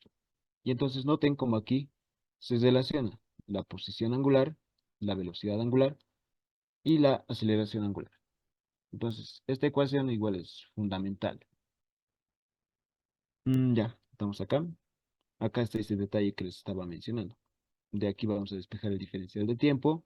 Y de acá igual se despeja lo que es el diferencial de tiempo. Ambas expresiones se igualan y se llega a esta expresión. Si esto va a multiplicar y esto va a multiplicar, se tiene esto. ¿Ya? Como nosotros ya tenemos esta variable en función del ángulo tita, podemos simplemente reemplazar. En vez de esto, va a entrar todo esto. Entra, lo voy a hacer uno más. Mm, Se ha colgado. Ya, entonces, en vez del ángulo, no, perdón, de la aceleración angular, entraría lo que es todo esto. ¿Ve? 8 veces la gravedad sobre 3 veces pi por r multiplicado por el coseno de tita. Y ahora, para eliminar estos diferenciales, simplemente se integra. ¿Ve? Y se saca los valores constantes. Todo esto es constante. Ahora, la integral de esto va a ser la velocidad angular al cuadrado dividido entre 2. La integral del coseno es el seno. Acá los límites de integración serían, ¿no? Desde 0 hasta tita. Pero seno de 0 va a ser 0. Por eso no lo he anotado. Finalmente, este 2 va a ir de dividir a multiplicar. Y se llega a obtener una relación para la velocidad angular. ¿Ya? Finalmente reemplazamos, ¿no? Esas dos variables eran las que no conocíamos y las vamos a reemplazar en estas expresiones que hemos determinado. En la ecuación 1 y en la ecuación 2. Ya, eso lo hacemos acá. Se reemplaza y en acá se simplifica también. Por ejemplo, acá mm, mm, no se simplifica. Se factoriza, al contrario. Tenemos masa, tenemos gravedad, tenemos coseno de tita, masa, gravedad, coseno de tita. Como es un factor común, entonces lo puedo factorizar. ¿Qué va a quedar? Va a quedar 8 por 4, 32. 3 por 3, 3pi por 3pi, 9pi cuadrado. Acá tenemos r, con el r de abajo se simplifica. Y acá, como hemos factorizado todo, nos va a quedar 1. Y se obtiene este resultado. ¿Por qué me va a salir negativo? Porque el sentido que he asumido arriba es el incorrecto. Entonces, esta flecha debería de apuntar hacia el otro lado. Y ese sería el sentido correcto. ¿Ya? Se hace lo mismo para la ecuación 2. Acá lo propio y lo propio. En vez de w al cuadrado, que es la velocidad angular al cuadrado, esto va a entrar esto. Y se simplifica igual. Acá tenemos r con r, 4 por 16, 64. Se hace todo el análisis algebraico y se llega a obtener esta expresión, que caso contrario al primero es positivo. ¿Qué quiere decir? Que el sentido que nos hemos asumido es positivo y es correcto.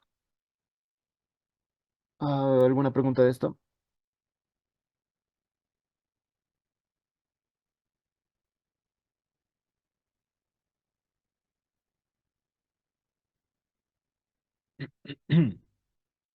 Ya, entonces vamos a pasar a lo que es otro ejercicio. Ya, este ejercicio, si mal no recuerdo, era de hace un año. Es del 1/2023. ¿Ya? Dice, dos discos de pesos P1 se apoyan entre sí y sobre dos planos inclinados, siendo alfa y beta, respectivamente, los ángulos de inclinación sobre la horizontal. Determinar la reacción en cada plano sobre el disco correspondiente. Inciso B, el ángulo, en este caso está mal acá, el ángulo phi, que forma la recta que une los centros de los discos con respecto a la horizontal. Ya, el inciso A, ¿qué me pide? La reacción en cada plano sobre el disco correspondiente. Es decir, en cada disco, como son una circunferencia, va a tener un punto de contacto. En ese punto de contacto va a existir una reacción normal, ¿no ve? De la superficie hacia el cuerpo. En este caso, para el cuerpo 2 es esto, y para el cuerpo 1 es esto. Una reacción N1. El ejercicio me pide básicamente eso, en el inciso A. Y en el inciso B, el ángulo phi que forma la recta que une los centros de los discos con respecto a la horizontal. Y ahora acá hay dos métodos. Podemos hacer el método más fácil. Sí, este que se llama, los vamos a pasar ese tipo de material. En un drive lo va a subir, me comentó el encargado de lo que son las clases. Eso yo creo que, pero en más tarde. Ya. Para esto hay dos métodos. Bueno, hay dos caminos. Perdón. Ya. Uno de los caminos es el siguiente. Por ejemplo, podemos tratar tanto el cuerpo uno como el cuerpo 2 como un cuerpo solo. ¿Ya? ¿Qué quiere decir esto? Como un solo cuerpo. es verdad que son dos cuerpos distintos, pero cada uno tiene, mm, es verdad que son dos cuerpos distintos, ¿no? Y se puede realizar diagramas de cuerpo libre para cada uno independientemente, pero en este caso se puede realizar para ambos al mismo tiempo. Por ejemplo, si hacemos un diagrama de cuerpo libre tanto para el cuerpo uno como para el cuerpo 2, vamos a tener sus pesos. Acá tenemos peso 2 y acá vamos a tener lo que es el peso 1. Luego, acá va a existir lo que es una reacción normal en uno y acá va a existir una reacción normal en 2. Para que el cuerpo esté en equilibrio, tiene que estar en equilibrio verticalmente y horizontalmente. ¿No ve? Entonces, ¿qué vamos a aplicar? Vamos a aplicar lo que es la primera ley de Newton, tanto en el eje vertical como en el eje horizontal. De acá. Para poder realizar eso, tanto la reacción normal 2 como la reacción normal uno tienen que descomponerse a lo largo de una componente vertical y una componente horizontal. Eso se hace así. Ya, esto va a tener una componente vertical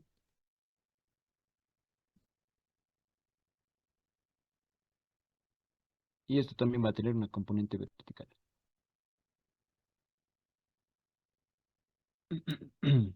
No, perdón.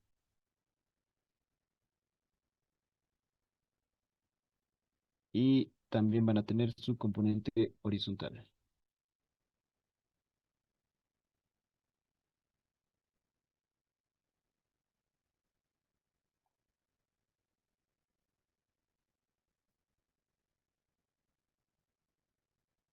Ya, vamos a hacerlo para el caso de N1. Acá va a estar N1. Ahora, ¿con qué ángulo lo puedo descomponer o lo tendría que descomponer? Acá, como ven, tenemos beta. Esta línea de acá es paralela a esta componente de acá. Y esta recta de aquí es secante a ambas líneas. ¿Qué quiere decir entonces? Que este ángulo beta de aquí también va a estar acá. ¿Ya? Y como les mencioné, acá va a estar, aquí no va a estar, acá va a estar. ¿Ya? Y ahí automáticamente estaría su beta. Esa es una manera más mecánica de hacerlo, pero sencilla. Ahora, ¿qué componente toca al ángulo? Esta componente. Entonces, esa componente va a ser N1 por coseno de beta. Y esta otra componente va a ser N1 por el seno de beta. Y se puede hacer lo mismo acá para N2. Acá va a ser N2 y acá va a ser igual N2. El ángulo alfa en este caso, ¿en dónde va a estar? Va a estar en aquí, ¿no ven? En ahí. Aquí no va a estar, aquí va a volver a estar. Entonces, esto va a ser N2 por coseno de alfa, y esto va a ser N2 por el seno de alfa. Ya, entonces acá podemos aplicar lo que son las leyes de Newton. Aquí vamos a hacer sumatoria de fuerzas verticales iguales a cero. Ya, ¿qué fuerzas verticales? Mm, También tienen que asumirse un sentido positivo o negativo. Hacia arriba positivo. ¿Qué fuerzas que van hacia arriba son, qué fuerzas van a ser positivas? Las que van a ir hacia arriba. En este caso tenemos esta, N2 por coseno de alfa. Otra, la de acá, N1 por el coseno de beta. Y esto va a ser igual a las fuerzas que van hacia abajo, en dirección contraria. P1 más P2. ¿No ve? Luego, podemos hacer lo mismo, pero para las fuerzas horizontales. Sumatoria de fuerzas horizontales iguales a cero. En este caso, hacia la derecha lo estoy asumiendo positivo. ¿Ya? ¿Qué fuerzas van? Esta fuerza de acá, N2 por el seno de alfa, más la fuerza de acá, N1 por el seno de beta, igual a cero. Y de acá, ¿qué variables tenemos? ¿Qué variables no tenemos? Por ejemplo, Las de acción 2 no tenemos, las de acción 1 no tenemos. P tenemos P, tenemos el ángulo beta, tenemos el ángulo alfa. Son dos ecuaciones con dos incógnitas. Se puede resolver. Y eso mismo lo tenemos acá. ¿Qué pasa si hacemos diagramas de cuerpo libre para ambos cuerpos por separado? Aquí tenemos lo mismo. Acá tenemos la acción normal, tenemos el ángulo beta, n1 coseno de beta, n1 por seno de beta. Hemos descompuesto, ¿no ve? Luego usted tiene su peso. Y acá tenemos unas de acción. Esta de acción es producto de ¿qué? Tanto el cuerpo 1 como el cuerpo 2 están en contacto, ¿no ve? Es decir, aquí van a entrar en contacto.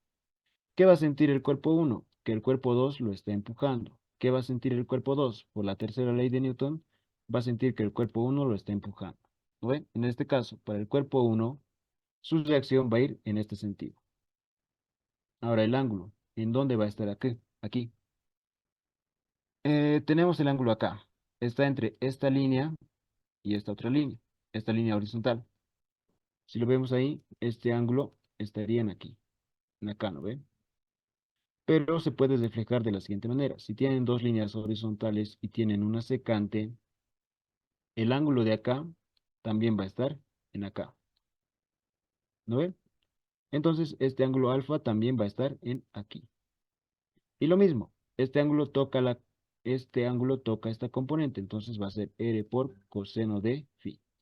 Y entonces el otro por defecto va a ser R por seno de phi. ¿Ya? Se hace el mismo análisis, sumatoria de fuerzas verticales iguales a cero, sumatoria de fuerzas horizontales iguales a cero. Fuerzas que van hacia arriba. Algo que no se tienen que olvidar es decir hacia dónde es positivo. No lo he puesto porque ya era mucho tiempo que se iba a hacer, que me iba a tomar. Hacia arriba positivo. Entonces, esto va a ser R por seno de phi más N1 coseno de beta. Esto es igual a las fuerzas que van en contra, P1. Lo mismo, fuerzas horizontales. Mismo criterio. En este caso, hacia la derecha es positivo. ¿Ya? Ahora pueden hacer lo mismo para el cuerpo 2, pero tomen en cuenta esto. La reacción en este caso está yendo en un sentido. Por tercera ley, para el otro caso va a ir en el sentido contrario. Entonces se hace lo mismo básicamente. Se tiene esta reacción, se busca su ángulo, se descompone. Se tiene esta reacción normal, se busca su ángulo y se descompone. Se aplica lo que es la primera ley, hacia arriba positivo, y en este caso hacia la derecha positivo. Ya. Se despeja. Ya, se tienen cuatro ecuaciones en este caso. Ahora, para llegar a estas mismas ecuaciones que hemos hecho acá, se puede hacer lo siguiente. ¿Qué pasa si, digamos, suman la ecuación 1 con la ecuación número 3? Este término se va a ir con este término, ¿no ve? Uno es positivo, el otro es negativo. Llegan a esta expresión, que es lo mismo que tenemos acá. N2 coseno de alfa más N1 coseno de beta. ¿No ve? Es igual al peso 1 más el peso 2. Sumando las ecuaciones 2 y 4. No, ya. Eso para la primera ecuación. Pero para obtener la segunda se hace lo mismo. Se suma la ecuación 2 y se suma la ecuación número 4. Si suman esas ecuaciones, tienen esto. N2 seno de alfa menos N1 seno de beta. Lo pueden ver acá eso. N2 seno de alfa más N1 seno de beta. Entonces, había esas dos posibilidades. O bien te podías ir por esto, o bien te podías ir por esto. ¿Cuál era tal vez, no desventaja, sino que al hacer esto, tendrías que hacer uno de estos análisis? O bien el diagrama de cuerpo libre de la esfera 1, o bien el diagrama de cuerpo libre de la esfera 2. ¿Por qué? Porque con este sistema de ecuaciones ya puedes resolver lo que es el inciso A, la reacción en cada plano sobre el disco correspondiente. Y eso se hace acá. De esta ecuación se despeja N1 y se reemplaza en la ecuación 5. Como se, como se puede ver acá. ¿Ve? Acá tenemos factor común, N2. Se factoriza y se tiene lo siguiente. Acá tenemos una división. ¿No ve? Para resolver esto, esto va a ir a multiplicar acá y va a dividir a todo el numerador. ¿No ve? Esto por esto. y se queda dividiendo. Y acá tenemos una expresión muy bonita o muy interesante, ¿no? El seno de alfa por coseno de beta más el coseno de alfa por el seno de beta. Esta es una expresión que se puede anotar como el seno de la suma de dos ángulos. Eso lo deben de recordar, ¿no ve? Yo lo he aprendido así. El seno de algo por el coseno de otro algo más, ay, perdón, más el seno del otro algo por el coseno del primer algo. Esto es igual al seno de el primero más el segundo. Acá es beta, ¿no? Entonces se puede factorizar de esa manera toda esta expresión. ¿Ya? Y eso de multiplicar va a ir a dividir, y esto de dividir va a ir a multiplicar. De esa manera se obtiene la reacción normal en 2, y con esto podemos reemplazar en lo que es la ecuación número 5. Se reemplaza ahí, no, perdón, en la ecuación número 6. Se reemplaza y se obtiene una expresión muy similar, casi idéntica. ¿Dónde varía? En el ángulo beta y en el ángulo alfa. Y el ángulo beta corresponde a la reacción normal 1, mientras que el otro ángulo corresponde a la otra reacción. Ya. Entonces, como les digo, podían tomar este camino o este otro camino. Eso para resolver el inciso A. Tal vez alguna pregunta.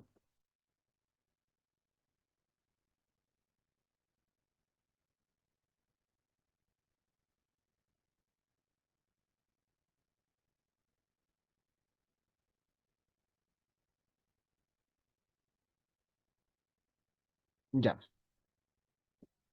eso era. Ahora, ese es el inciso A. La reacción de cada plano sobre el disco correspondiente. El inciso B.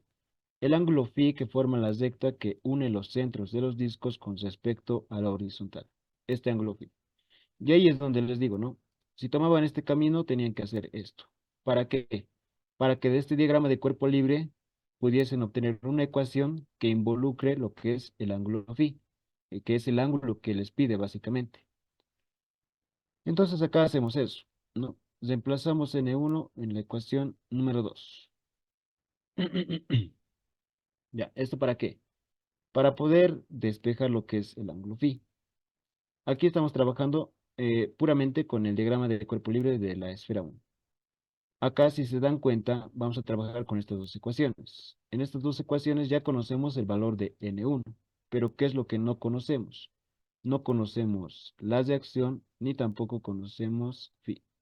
Pero como les digo, tenemos dos ecuaciones, dos incógnitas, entonces se puede despejar.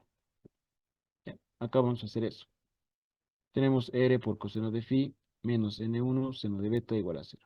Aquí, ¿qué hemos hecho? Hemos reemplazado esto en esta expresión. Es decir, en vez de la reacción normal N1, va a entrar todo esto.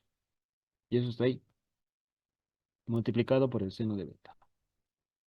De acá, ¿qué estamos haciendo? Vamos a despejar lo que es la reacción R. Esto de negativo va a pasar como positivo, y esto de dividir va a pasar, no, perdón, de multiplicar va a pasar a dividir. Ya tenemos la reacción R. Y esa reacción R la reemplazamos en la ecuación número 1. Acá tenemos la ecuación número 1. Vamos a reemplazar en acá R, y en acá también vamos a reemplazar el valor que hemos despejado para N1. Ya. Entonces aquí está eso. ¿Ve? El valor de N1 es todo esto. Y el valor de R es todo esto. Esto y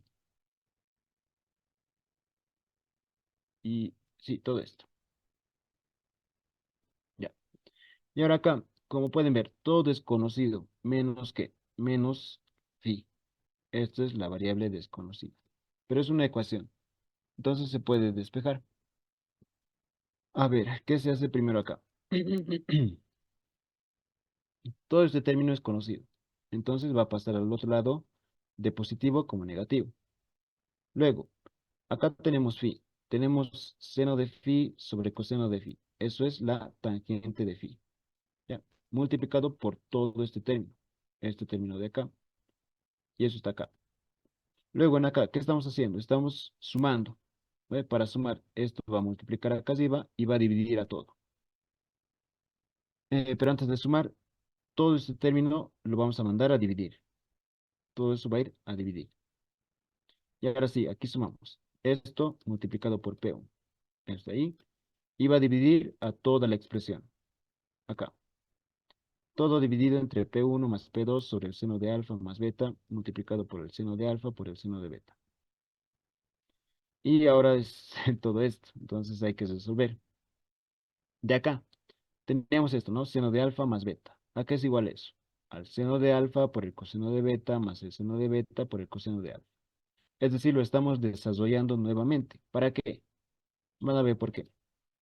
Multiplicamos P1 por esta primera expresión y luego multiplicamos P1 por esta segunda expresión.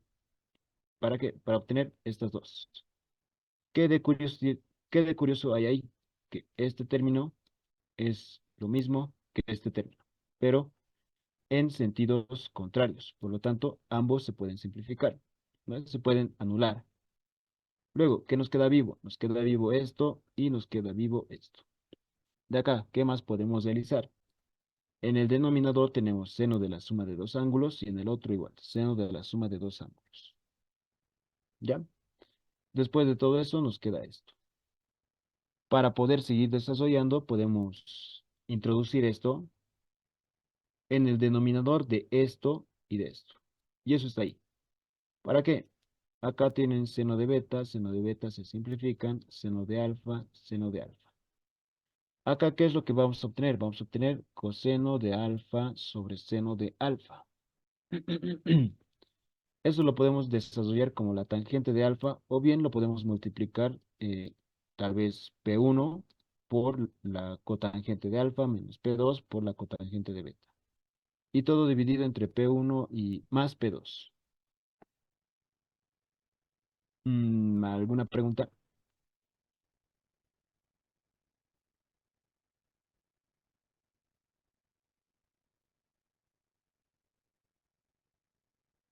Como he visto era mecánico, pero había que darse cuenta de algunas cositas. Además, ah, hay que llegar a un resultado lo más simplificado posible. Digamos que se deje de esta manera, el resultado no dice mucho la verdad. ¿Por qué? Porque al final los docentes revisan varios exámenes, ¿no? Entonces, que verifiquen que esto está bien, automáticamente lo bajan la nota. Mientras que si ven algo ya desarrollado y simplificado, entonces ya valida. ¿Tienen alguna pregunta? Ya. Entonces vamos a pasar al siguiente problema. Esto igual es muy importante que lo tomen en cuenta o que aprendan bien.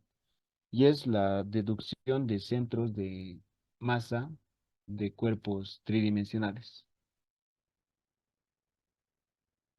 Uy, se abusó. Ya, a ver, lo vamos a hacer acá.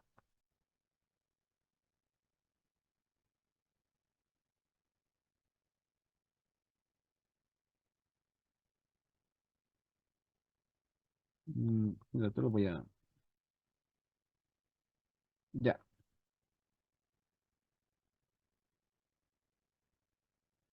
ya lo vamos a hacer ahí. Ya, este igual era un problema de examen.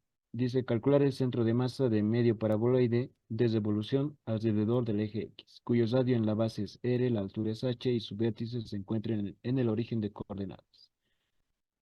Para resolver este problema yo me he basado en lo que es el libro de Bill Johnson, que tiene su propia nomenclatura y que te dice que el centro de gravedad en uno de los ejes, ya sea el eje X, eje Y o eje Z, está dado bajo esta fórmula. ¿Qué quiere decir esta fórmula? La integral de X centroidal, L, por el diferencial del volumen sobre el volumen. Ya vamos a ver qué representa esto, qué representa esto, qué representa esto. Este es el cuerpo, ¿no? Que estamos analizando. Para poder obtener lo que es su centro de masa, tenemos que expresar el cuerpo en una figura geométrica conocida, ¿ya? ¿Qué condición tiene que cumplir esta figura geométrica? Que pueda valer, por así decirlo, todo el cuerpo tridimensional. Y si se dan cuenta, la figura geométrica más cercana o que cumple esa condición es una semicircunferencia. ¿Ven? La pueden ver acá, una semicircunferencia. ¿Qué se hace con esa semicircunferencia? Esa semicircunferencia lo expresamos como una tira de, perdón, lo expresamos como un pequeño cuerpo diferencial. ¿Qué condición o, bueno, qué tarea va a cumplir este cuerpo diferencial? Que va a ser desde lo más pequeño hasta lo más alto. ¿Ven? Eso es lo que va a hacer. Y con esta tira o con este cuerpo diferencial vamos a poder introducir a lo que es esta fórmula. Ya. Entonces, ¿qué representa X, X sombrerito L? Esto representa el centroide o la distancia al centroide del elemento diferencial. En este caso hemos escogido este elemento diferencial. Entonces, X sub L sería una flechita que sale desde el punto de referencia o del sistema de referencia hacia el centroide del elemento diferencial. En este caso, de este elemento diferencial, su centroide se encontraría en su base, ¿no? Esto por si acaso, a lo largo del eje X. Entonces, esto va a ser...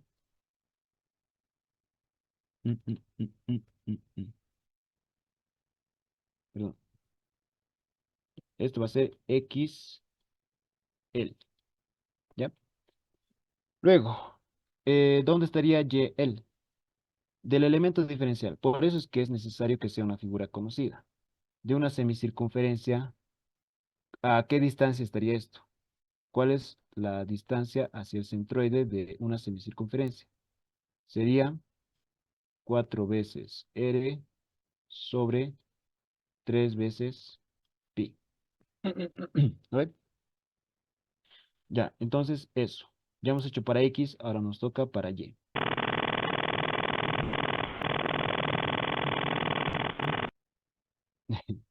Ya. Ahora, ya hemos hecho para X, ahora nos toca para Y. Ya, esto va a ser Y del elemento diferencial. Ya. Ahora, para el caso de Z, ¿dónde se encontraría lo que es el centroide de este cuerpo? Si nos imaginamos el centroide, vamos a hacer aquí. El centroide se encontraría por aquí. Para llegar a este centroide, me tengo que mover a lo largo del eje X y a lo largo del eje Y. Y si se dan cuenta, no me muevo a lo largo del eje Z. Por lo tanto, el centroide tiene componente en X, tiene componente en Y, pero no tiene componente en Z. Entonces, analizar tal vez esto va a ser insulso. Ya. Una vez que trazamos lo que es la distancia al elemento diferencial en X y en Y, también tenemos que trazar lo que es una distancia X. Ya, esta distancia X. ¿Por qué esta distancia X? ¿Y por qué no son iguales a esto? Esta distancia X es la distancia que base, por así decirlo, lo que es el elemento diferencial. Si digamos el cuerpo estuviera ya no a lo largo del eje X, sino estuviera a lo largo del eje Y, ya no sería X, sino sería una distancia Y. ¿Ya? Entonces también hay que trazar otra distancia X que define a lo largo de dónde base el elemento diferencial. Ya. Y acá, ¿qué condiciones cumplen ambas? Que X del elemento diferencial es igual a este X. ¿Ven? Estas.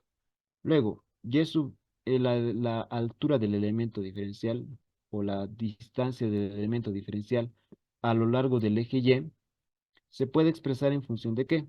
En función del radio de este elemento diferencial. Por ejemplo, esto hemos dicho que es una semicircunferencia, ¿no ven?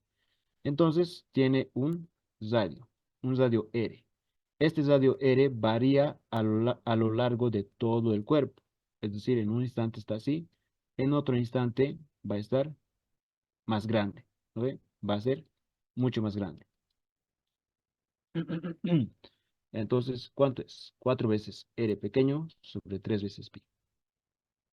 Luego, ¿qué tengo que buscar? Tengo que buscar que tanto esto, como, perdón, tanto esto sea en función de x. ¿Por qué? Porque x al final es el que base, ¿no ve? El elemento diferencial.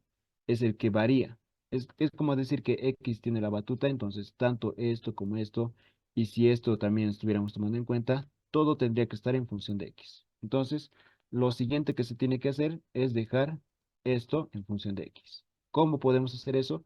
Dejando lo que es el radio de esta semicircunferencia en función de X. Ya.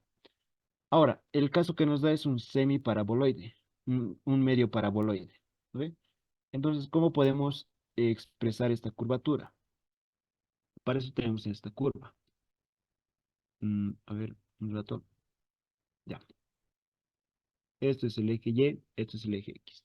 Esto es una vista desde acá. Es como ver el cuerpo así.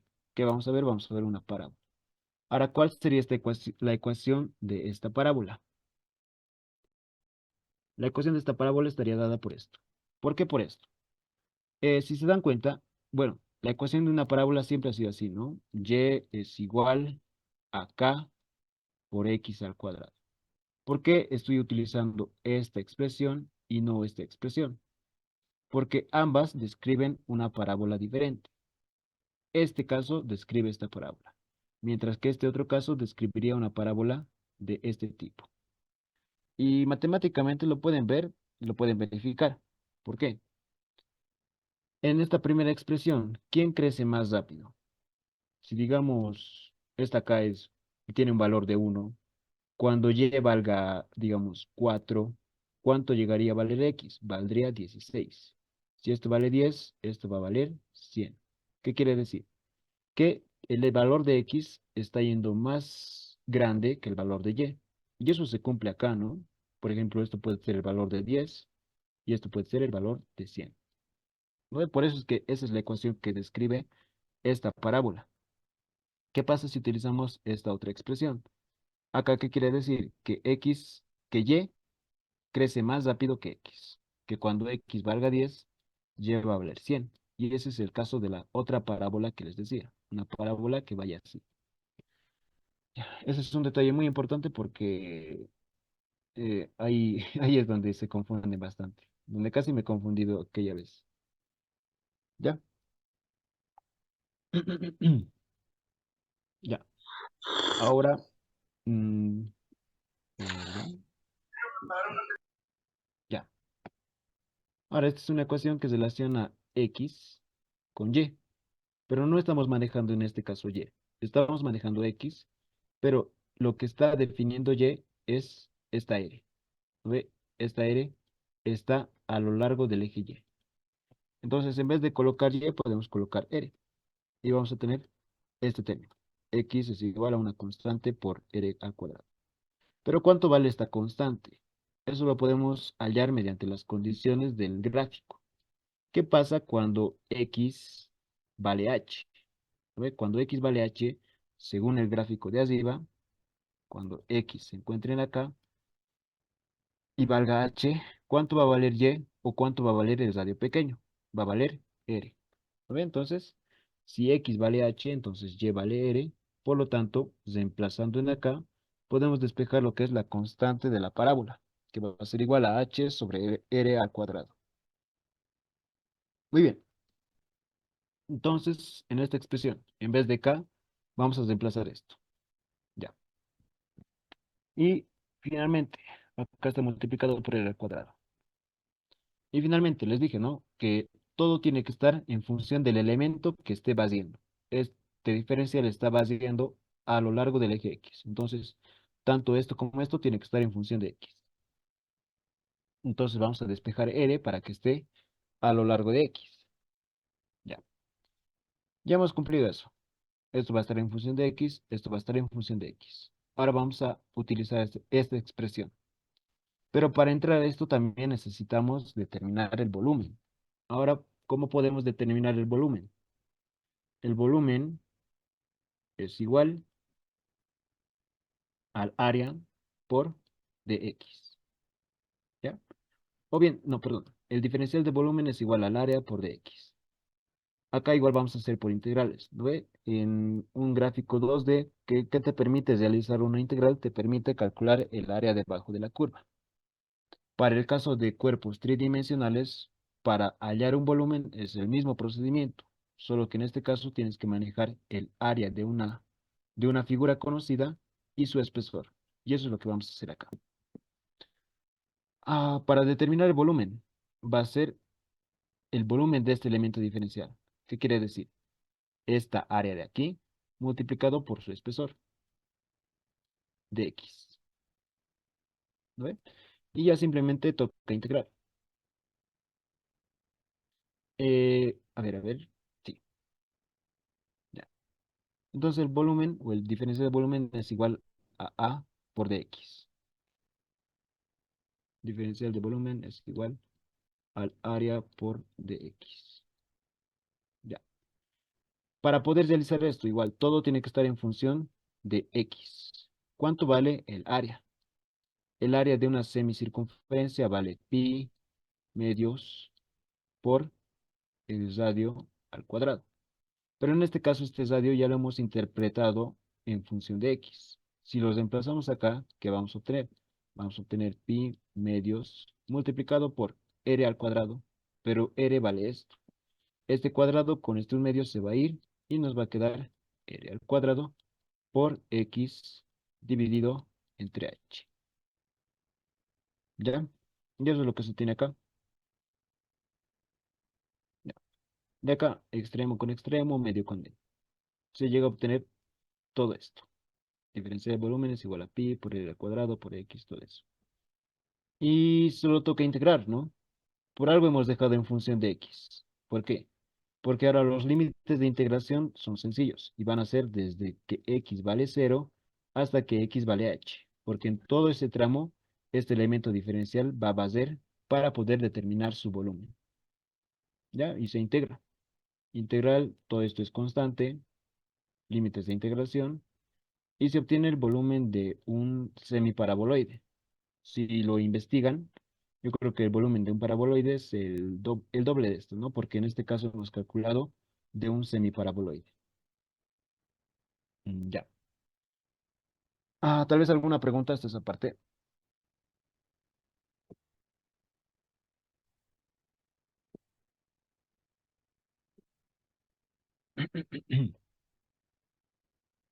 Como les menciono, esto lo he sacado del libro de Bill Johnson. Más datos les voy a mostrar qué partes en sí son claves de ese libro. Ya. Entonces, ya tenemos el volumen. Entonces, ya podemos utilizar esta expresión. ¿No ve? Aquí, este diferencial de volumen, no lo toquen tanto. No lo toquen tanto hasta el final, hasta este punto. Hemos dejado este x sub e l en función de x, ¿no ve? Tanto este término es igual a este término. Eso está acá. X es igual a x sub l. Estamos acá. Ya, por el diferencial de volumen. Pero el diferencial de volumen de la expresión de acá es igual a todo esto, ¿no? Entonces simplemente se reemplaza. ¿Cuál es la función aquí? Dejar todo en función de x, como les he mencionado. Ya está. Ahora acá, ¿qué es lo que hace? R cuadrado con R cuadrado. Bueno, se saca las constantes acá en sí. Se saca las constantes y se deja los términos variables. Se está dejando x al cuadrado por el diferencial de x. ¿Cuánto es la integral de esto? Es x tercios dividido entre 3. Límites desde 0 hasta h. Acá, ahora sí, simplificamos. R cuadrado. H con h, pi con pi. Este 4 va a pasar arriba. Este 2 va a pasar abajo. Simplificando me queda 2. Simplificando me queda 1. 2 tercios de h. Acá. Una cosita más. Me he olvidado. Me equivoqué acá. Acá no se simplifica h con h. Simplemente se hace h cuadrado. ¿Lo ve? Este h con este h se va a hacer h cuadrado. Cuando reemplacemos este h en aquí, ¿qué vamos a obtener? Vamos a tener h al cubo. H cuadrado con h cubo me va a quedar h. Entonces el centroide de un semiparaboloide es a 2/3 de h. ¿Qué quiere decir? Que su centroide va a estar de esta distancia h a 2/3, más o menos por acá. Y tiene lógica, ¿no? Hay más masa en esta parte que en esta parte. Luego, para y es lo mismo. Este y del elemento diferencial lo hemos dejado en función de x. Bueno, está en función de r, pero r está en función de x. Vale 4 veces r sobre 3 veces pi por pi. Ya. A ver. Sí. Esto es y del elemento diferencial. Y el diferencial del volumen lo hemos determinado acá. Pi por radio al cuadrado por x sobre 2h por diferencial de x. Todo eso. Se hace lo mismo que hace datos. Se deja todo en función de x y al final se integra. Acá tenemos esta integral. X tercio, x elevado a la 3 medios. Para integrar, se suma 1 al numerador y el resultado también se anota en el denominador. Los límites de integración igual, entre 0 y h. Se reemplaza y acá h se simplifica.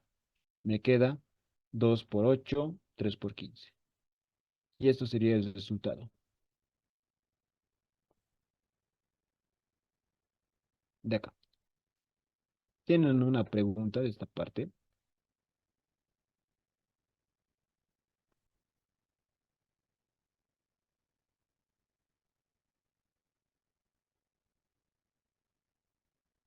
Un rato. Al final les voy a mostrar de dónde he sacado, bueno, de dónde es en sí la nomenclatura y el tipo de, no el tipo de problema, sino la base con la que he aprendido a resolver este problema.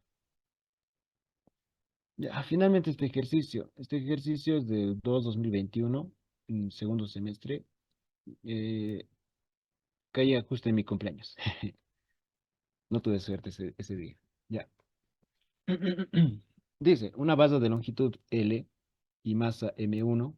La base tiene una masa M1 apoyada sobre un cilindro de radio R y superficie lisa. Otro cuerpo de masa M2 está colgado aquí, ubicado a 1/4 de la longitud, tal como indica la figura. Determinar el ángulo beta para el equilibrio. Ya. ¿Qué es lo que básicamente me pide acá? A ver. Tenemos un cilindro, sí, un cilindro de radio R y dentro de este hay una base. Esta base tiene, dice, una masa M1. Y acá también tiene colgado otro cuerpito de masa M2. Determine cuánto tiene que valer este ángulo beta para que todo el cuerpo o la base esté en equilibrio. ¿Qué pasa si colocamos la base tal vez así? Se va a desbalar, luego va a llegar a un punto en el que va a estar en equilibrio. Entonces me pide cuánto es este ángulo. ¿Qué más podemos tener acá? Como es una circunferencia y tenemos un punto de contacto, la circunferencia tiene una tangente, ¿no ven? Entonces la reacción de la normal hacia la base de la circunferencia es perpendicular a esa tangente. Aquí y aquí va a haber una reacción normal. ¿Ya? Estas reacciones normales son producto ¿de qué? De esta superficie del cilindro hacia la base. Y aquí está el detalle. Tienen que recordarse que estas fuerzas son perpendiculares a la tangente de la circunferencia. Ya, si cumplen eso, ¿qué quiere decir que hacen estas fuerzas? Que pasan por el punto medio de la circunferencia. ¿Ya? Entonces se intersectan acá. Ya. Y hay en un libro, no me acuerdo cuál es el libro, pero es el libro del método de las tres fuerzas. ¿Qué te dice este método? Que si tienes tres fuerzas que pasan por un mismo punto, automáticamente el cuerpo ya está en equilibrio. ¿Ya? Eh, Vamos a apoyarnos en ese método. Pero si ven, aquí hay una desventaja, que esta fuerza M1, si la proyectamos, no pasa por este punto, y esta fuerza M2, o ese peso, tampoco pasa por el mismo punto. Para que esté en equilibrio, el cuerpo, bueno, sí, tendría que estas dos fuerzas pasar por el punto en que intersectan todas las fuerzas. Como les digo, ese método, para que esté en equilibrio, ¿qué condición tiene que cumplir? Que todas las fuerzas que estén en contacto tienen que pasar por un mismo punto.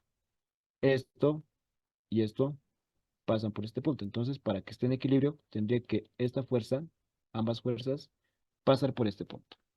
Ya. Entonces, eso lo vamos a hacer acá.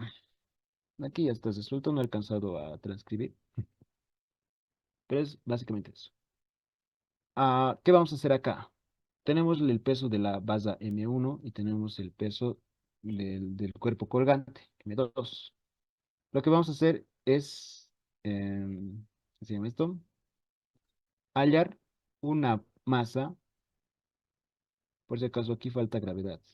Esto es gravedad, masa por gravedad, masa por gravedad. Ya, lo que vamos a hallar es un peso. Para no complicarnos la vida, simplemente tómenlo como peso. Ya. Lo que vamos a hacer aquí es hallar un equivalente de estas dos masas. ¿Para qué? Para que se cumpla esa condición de que las tres fuerzas pasen por el mismo punto y se cumpla la condición de equilibrio. 那小米，小米过后的就好，Un rato, 我 chicos. 们那边啦，不去tra。Ya. A ver, un rato, un rato. Ya. Ahora sí.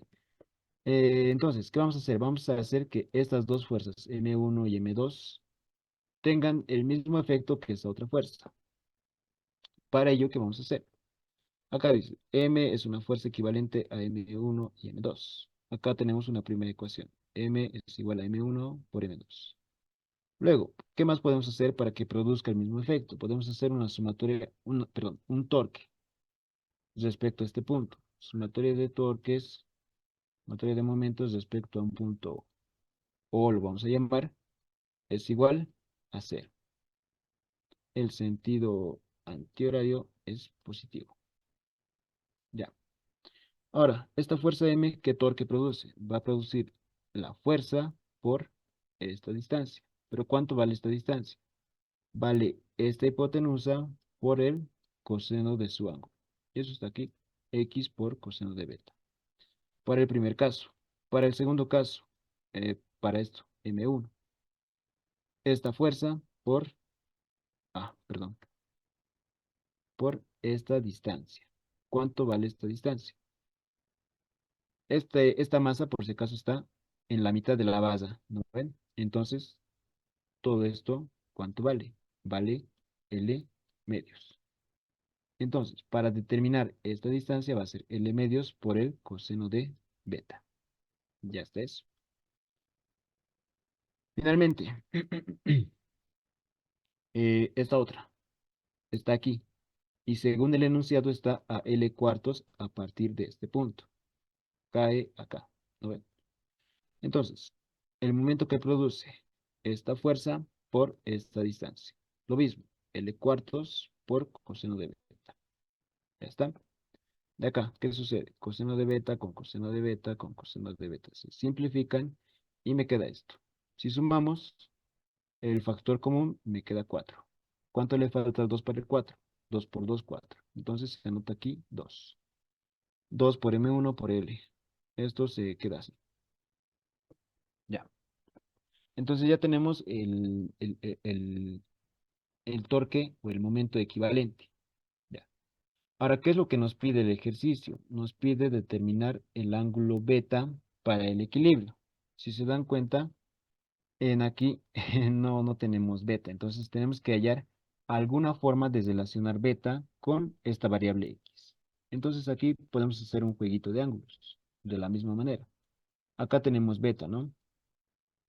Aquí ya está una chanchulla, aquí ya está beta ahí. Pero ¿cómo podemos confirmar que beta sí se encuentra en ese punto?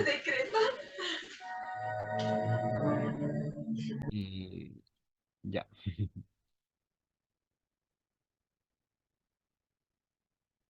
ya. Para ello, ¿qué podemos hacer? Tenemos aquí lo que es una línea horizontal. Ya. Y aquí tenemos otra línea. Entre estas líneas está el ángulo beta. Ahora, a esta línea, su perpendicular es esta otra línea. Y a esta primera línea, su perpendicular es esta línea. Entonces, si estas dos líneas si estas dos líneas forman este ángulo y sus perpendiculares tienen este ángulo, es correcto decir que este ángulo es el mismo de acá. ¿Lo ven? Porque de esta línea su perpendicular es esta y de esta otra su perpendicular es esta. Entonces, por eso es que puedo decir a ciencia cierta que beta se encuentra acá. ¿Ya? Ahora, ¿cómo podemos relacionar beta con esta X? Acá, si se dan cuenta, se forma lo que es un triángulo rectángulo. Ya. Acá queremos relacionar con esta variable, pero aún no lo podemos hacer. Vamos a hacerlo mediante esto. Aquí está X'. Esta distancia de aquí estoy llamando X'. La tangente de beta va a ser igual al cateto opuesto, X' sobre el cateto adyacente. Ahora, el cateto adyacente, ¿cómo se determina? Este cateto de aquí, ¿cómo es? De acá tenemos este cateto conocido y tenemos la hipotenusa. Entonces tenemos una hipotenusa, tenemos otro cateto.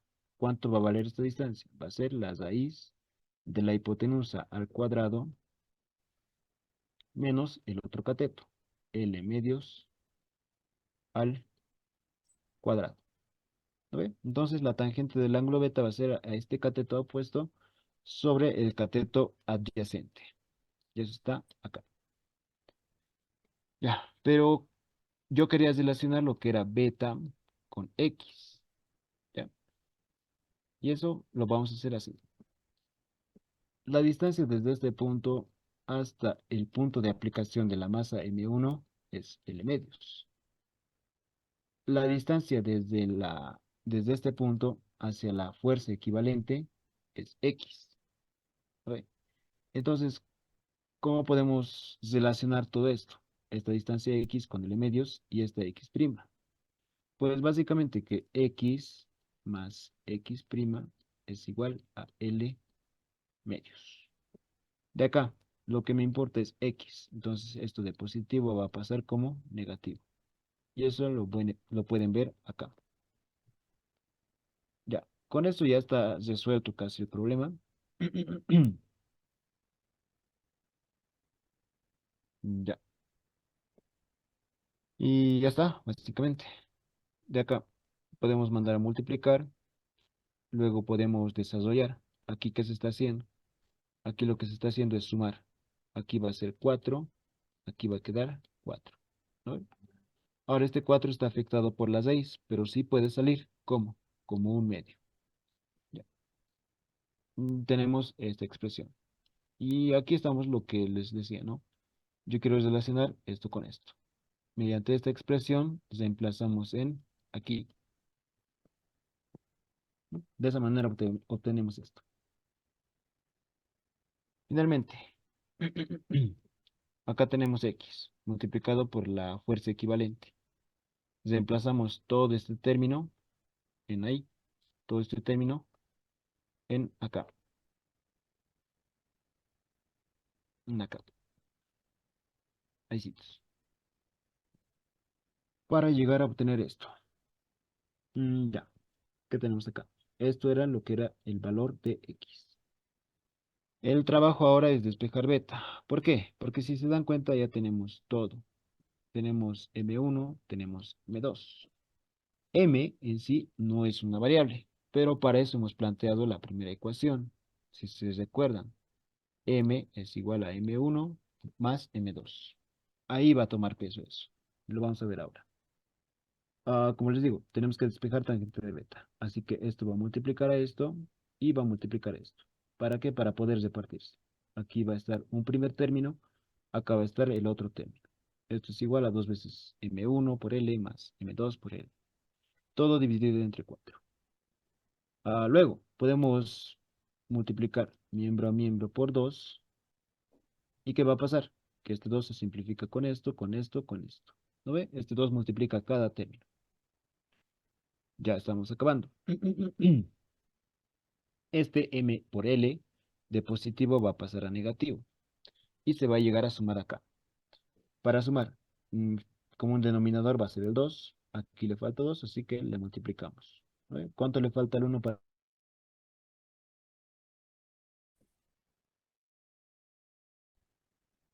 Lo que queremos hacer es despejar tangente de beta. Así que todo esto que está multiplicando va a pasar a dividir. Luego, aquí es donde aplicamos la primera condición, ¿no?